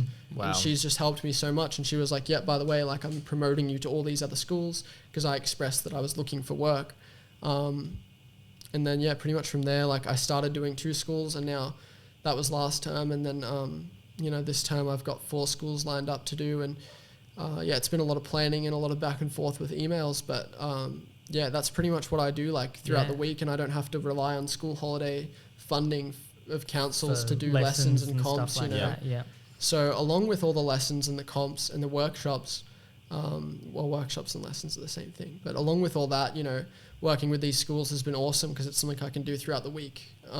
Such an incredible opportunity as well for that, you know, for that to come into your life, you know, when you're looking for that exact position, you know, it's just insane. You know, and for that just to like fall in place for you is just like, you know, it's meant to be type of thing. You know what I mean? I think it leans a lot to the following your passion. Yeah, like the fact that you were just like, I know what I want to do and how I want to make a living, and you just like stuck to it, even though I know it was, you know, getting financially hard for you, like in some of those weeks and months and stuff. And definitely, yeah, you pulled it off. Yeah, like, no, I'm crazy. Yeah, I'm so thankful. The universe does provide. 100%. Sounds dude. all cliche and stuff like that. But if you're searching factual. for it, it'll present itself. Yeah. So yeah, I just like couldn't believe, you know, what was going on. I was like, all right, it's time to like take this further and further, and I'm in the process of that now. You know, I've got a really big vision for Freestyle Scootering Australia, which is, you know, I'm going to stick with the name, and yeah, I have so many contacts now, and I'm so thankful for all the people that are helping me do this, and they're really like inspired by what I'm doing, and, you know, giving me ideas. And, you know, there's you know, Donnie from the Australian skateboarding community is helping me so much, and yeah, just being able to branch out and having people who are in other sports but also like helping each other. It's just the Brisbane scene is really good for that. Everyone seems to be really like not like overly involved with what each other's doing, but everyone helps each other, and it's such a cool like industry. Quite close knit, and also like there's just been so many people who have moved to Brisbane. You know, recently it's really made it a massive hub for scootering in the definitely. Like I feel like it's becoming so. more so like that. Yeah, more and more. Which I have been working on for many years. Like, yes, my evil scheme is finally coming together. I don't think it's evil. It has always been in the back of my mind that I'm like you're like tempting people with all these things. What my real job is a tourism agent for Brisbane. That's like my actual job. Take everything else away from it, and like what I do is try to bring as much as I can to Brisbane. You're doing as many people as I can, but I do see it as like the scootering capital of Australia. It is, like dude. it's like, Yeah. People say good things about the scootering scene in Brisbane. It's huge. Yep. And I feel like with what I'm doing, I really want to I want to branch out Australia-wide in the future. Oh, for sure. I was going to ask, so how many schools are you in right now or planned to be in? Because I know you've been telling me about next term and stuff like that. So how many individual schools are you running this individual course in? So at the moment it's 4. Yeah. So and they're all spread out sort of different sides of Brisbane. So and more next, have you got more these locked are in for next term? That's what I'll be doing in the process of this term is trying to get more locked in because pretty much I'm relying on... And these courses are 1 a week? They're 1 a week, so it's 1 hour a week. So you're in 4 schools a week? Yep. Yeah, That's right. 4 times a week you're going to school. To 4 different schools. Making a living, drawing a wage from teaching kids about scooter maintenance, hydro dipping your scooter. On top of that, weekly lessons as well. I still drive out to Toowoomba on Sundays. To do actual scooter lessons, and you take in private lessons when they come available. They come up. I just think that is... this is almost a business podcast that's now. Beyond legit. That's so sick, dude. So it's been the last few months have been so wild, and I'm learning so much about business. Yeah. And I've got a lot to learn, but I'm really hyped, and it's what I really want to do. I can't see myself working for a boss, So this is it's just what I love doing. It's scooter related. Yeah. I've just got to find the right balance of scootering and working as well, though. Yeah, that's one thing. Sure. I haven't been riding as much recently. Yeah, but you also just finished filming an amazing part for the upcoming Native full length. Yeah, so as we didn't mention before, you can't say you haven't been scootering much. Yeah, that's what I mean. And the quality of the scootering that you do also, I feel like it banks you up a certain amount of time that you can chill out. That's something that me and Levi spoke about earlier when you come into Syndicate is how the transfer from scootering every day, doing nothing but chilling with the homies, not a single responsibility, to these things start coming in. It's like a crazy transition, and I'm sure that 4 hours of work a week, or maybe say 6 if you're doing the scooter lessons. Or and then driving on top of that too. Yeah, it's actually a massive shift, and it's oh God, now I'm not riding anywhere near as much, and it can feel like a lot more than... Well, yeah, we were talking about since I moved to Brisbane, it was the best decision I've ever made for sure, and I'm so thankful for everything, but it's been crazy, just such a change in lifestyle, and I've really felt the weight of the world, for sure. So it's been it's been a big learning experience and a big adventure, and it's had its ups and downs for sure. The other day, you told me you had a bunch of events on the same day. So tell me what it was like for Youth Week, being that you're so new to this, running the... did we just have Youth Week? Youth Week is in April. Oh, it hasn't been yet. No, it has been. Okay, yeah. Early April. It's April. Check the calendar. This is why I can't. This is why I can't do what he's doing. You had 10 things in 7 days or something. Yeah, it was more. It was so many events, dude. Yeah.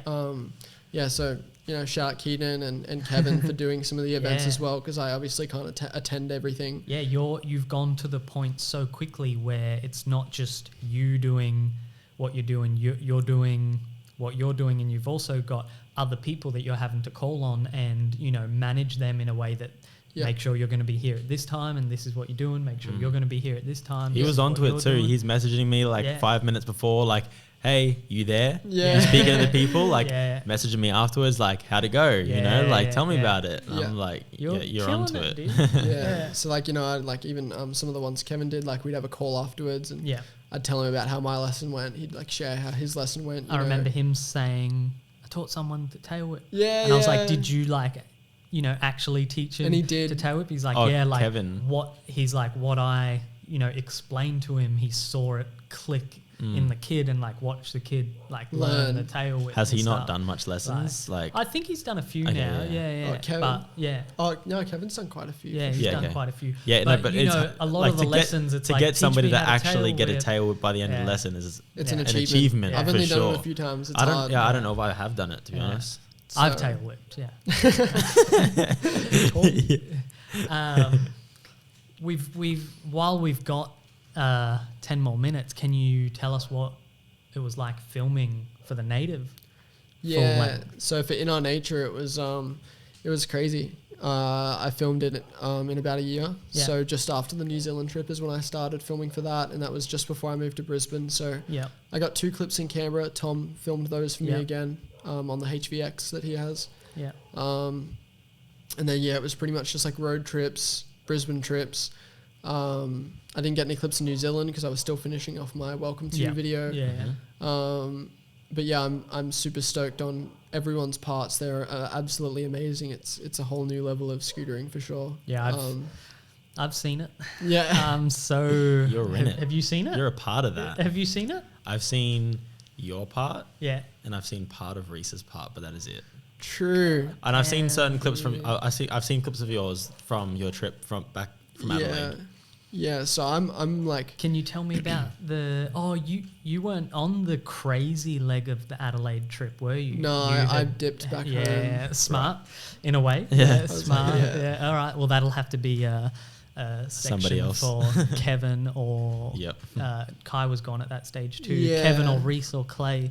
will They have could to share come more on about and- New Zealand as well. Yeah, for sure. But yeah, no, it was a crazy adventure filming for that. You know, in Adelaide, I filmed I think some of the best scootering I've filmed in my life, and you know, in Brisbane after we got back from it was some of the Adelaide. best scootering that has been filmed in life, not including just your life.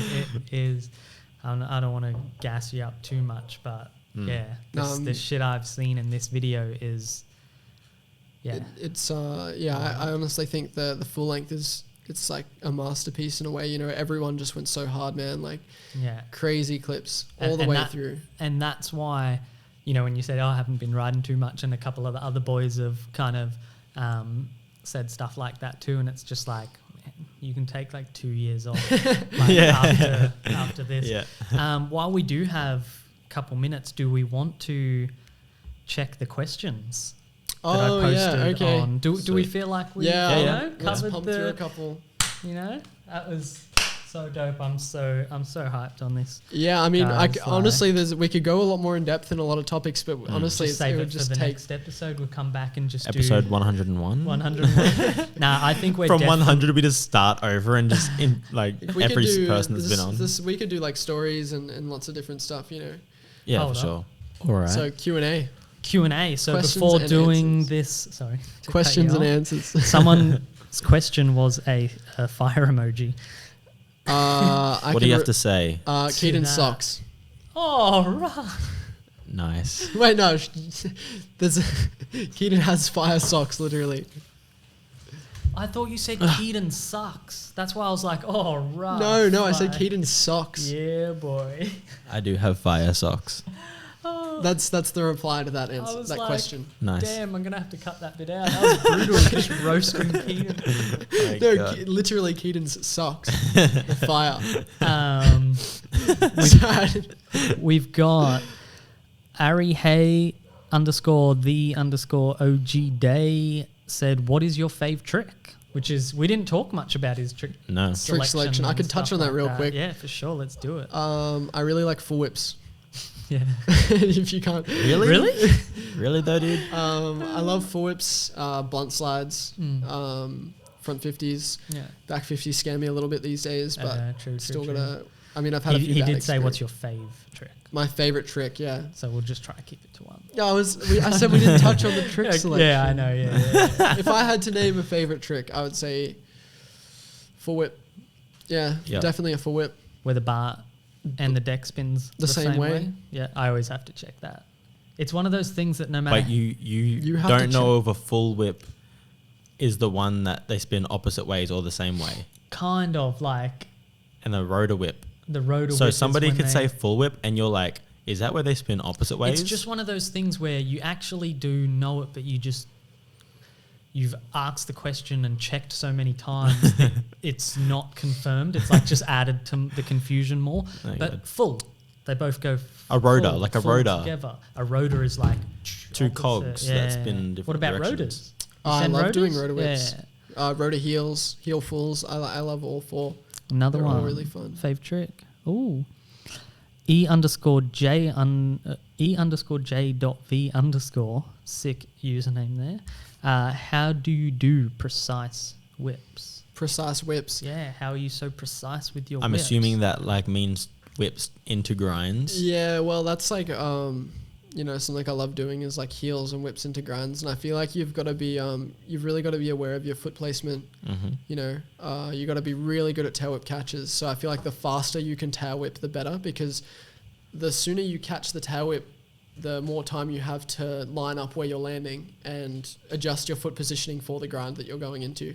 So for something like a whip 50, what I'm doing now is trying to get really high above the rail and catch it and look at my feet and watch it fall into the rail, like consciously. Like it's not like you can't slap a whip fifth in. You can't You've guess. You've got to like fully precisely. You've got to be really catch like looking at it, yeah. you know. And you have more time than you think after you catch it to line it up with the grind. It's honestly like really trying to. Honestly, when you catch it, you have to slow yourself down and be like, okay, my feet are here, rails there, lock it in. Yeah. Yeah. You know.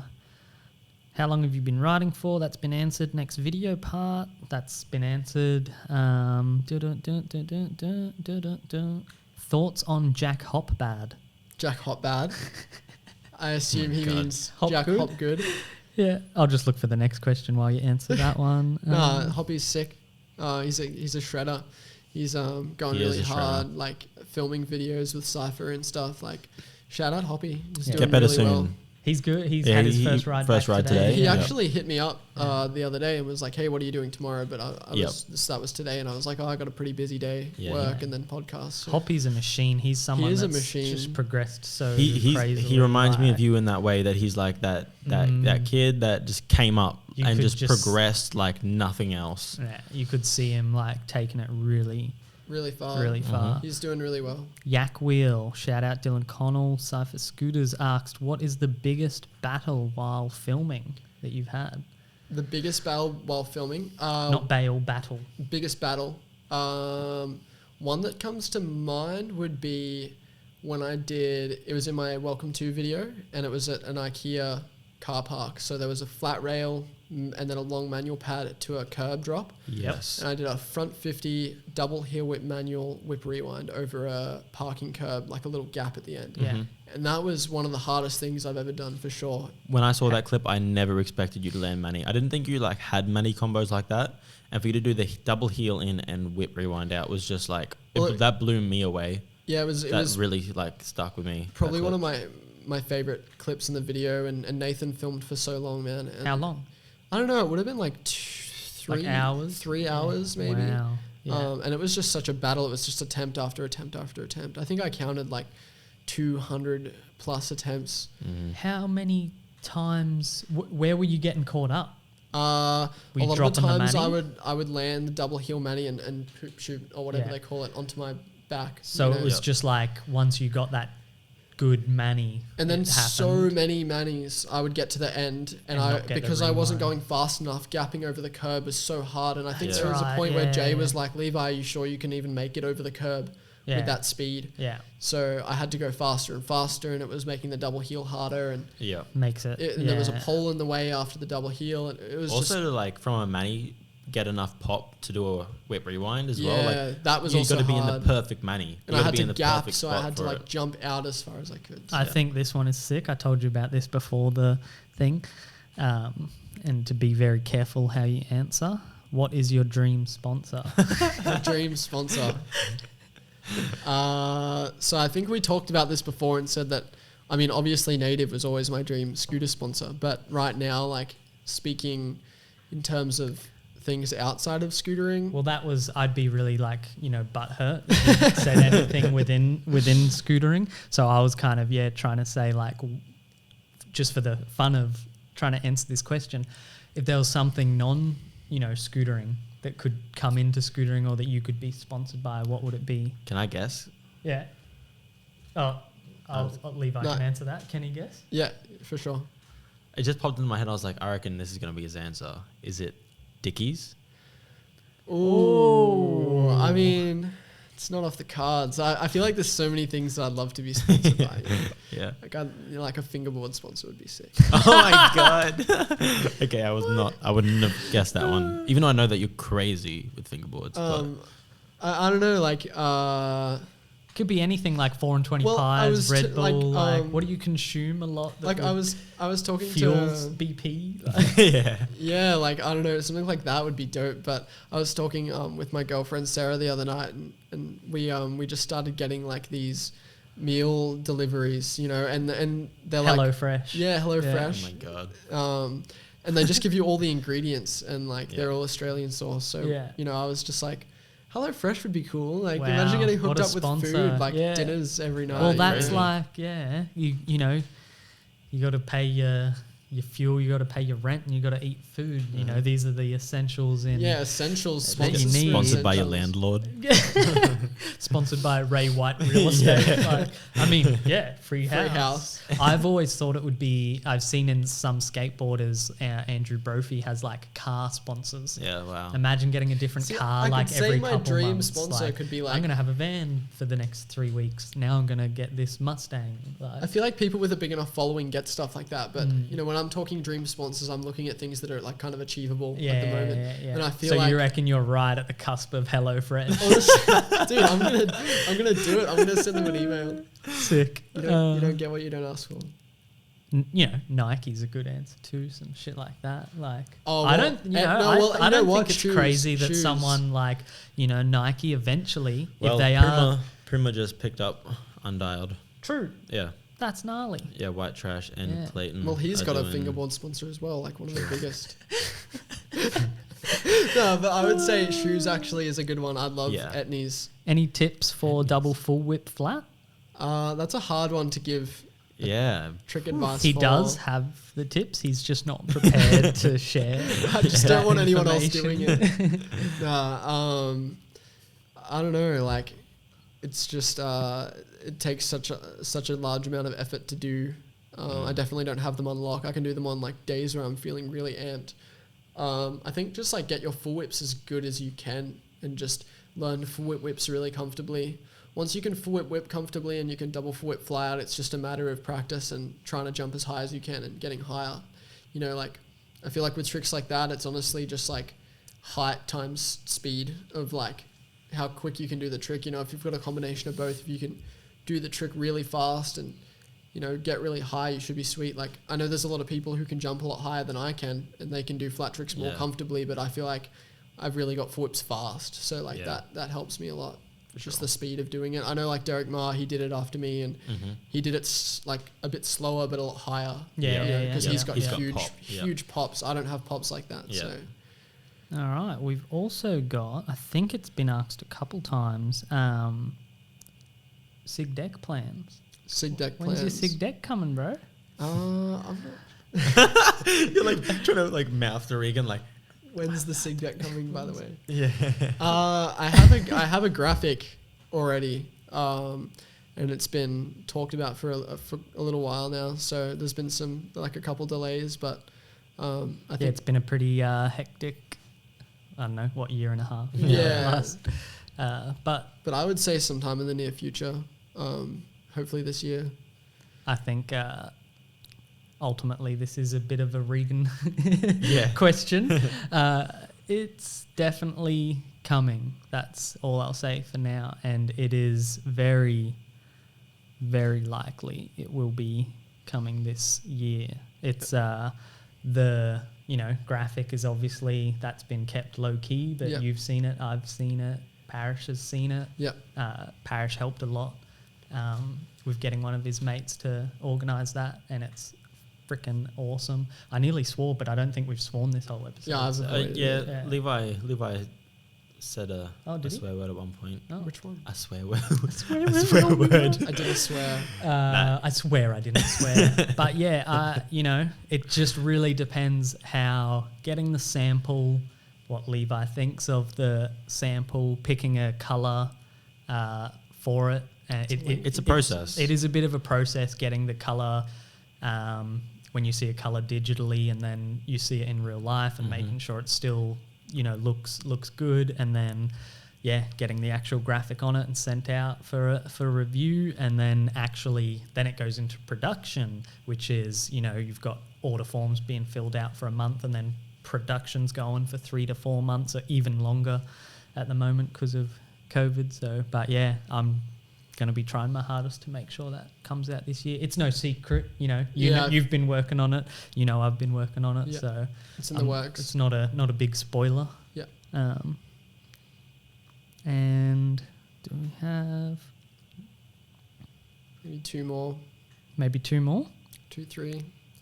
I wasn't going to ask this one because I think it's a loaded question, but a loaded question.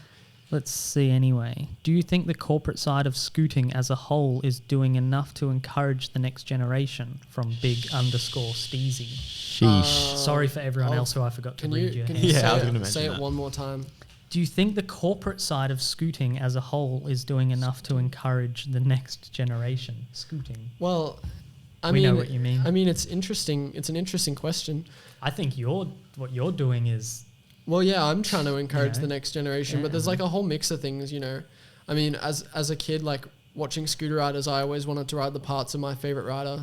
And often they were probably corporate companies. Corporate brands, like the big corporations are needed to make the scootering world turn around. You know what I mean? Can't imagine what it would be like if it wasn't for Mad Gear. Yeah, exactly. It's just Razor. Oh yeah, like it's essential, Envy. They're the ones pumping all the money into it and producing mass amounts of scooters that they're successfully selling. So I feel like without the corporations, like scootering wouldn't be where it is in a way. I mean, I definitely back rider owned the most. I think it's the sickest, and I think it's pretty sick.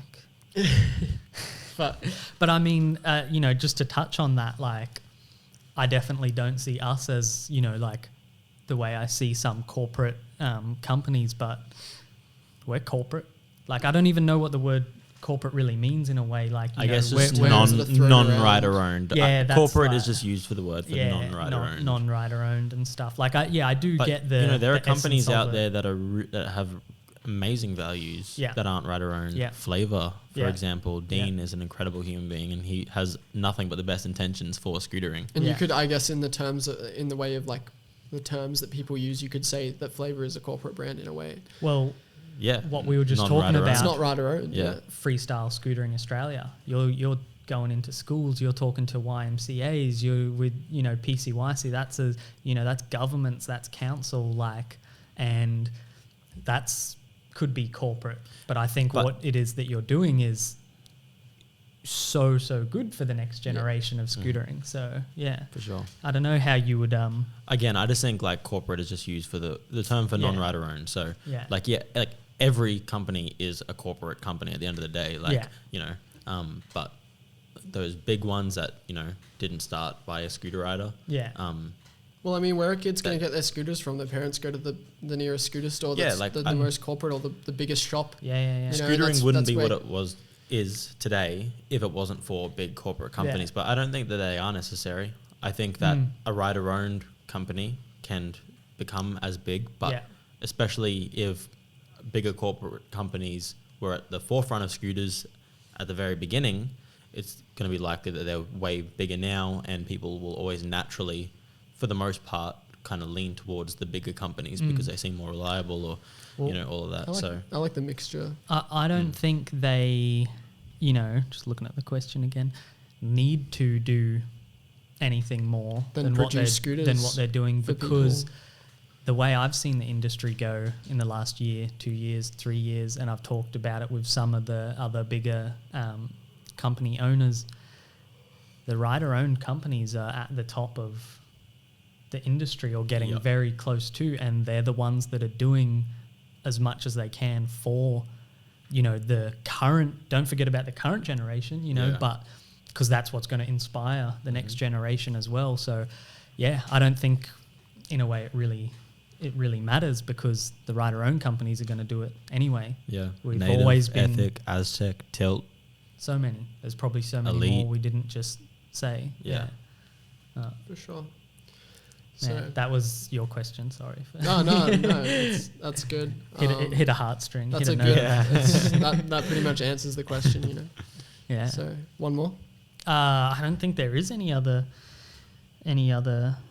Good ones. good ones. How long have you been Wow. scootering? We've Yeah. you know a lot of 11 it's years. the same. fave trick, like favorite skate park. Oh, favorite skatey in ACT. Woden. Woden. Favorite Easy. skate park in Australia is Woden for sure. That's my Oh, favorite skate there park. God, I you gotta go. find out what the skate park is. It's so good. And yeah, That wraps it up. that's the Q&A. Well, thanks very much for having me. Man, thanks for coming again. Yeah, thank you. Keep Can we reach? Just Didn't get the reach. solid clap on that one No, for the but people. Maybe I'll edit it in. Yeah. Yeah. Thank you, Levi, for being the second guest.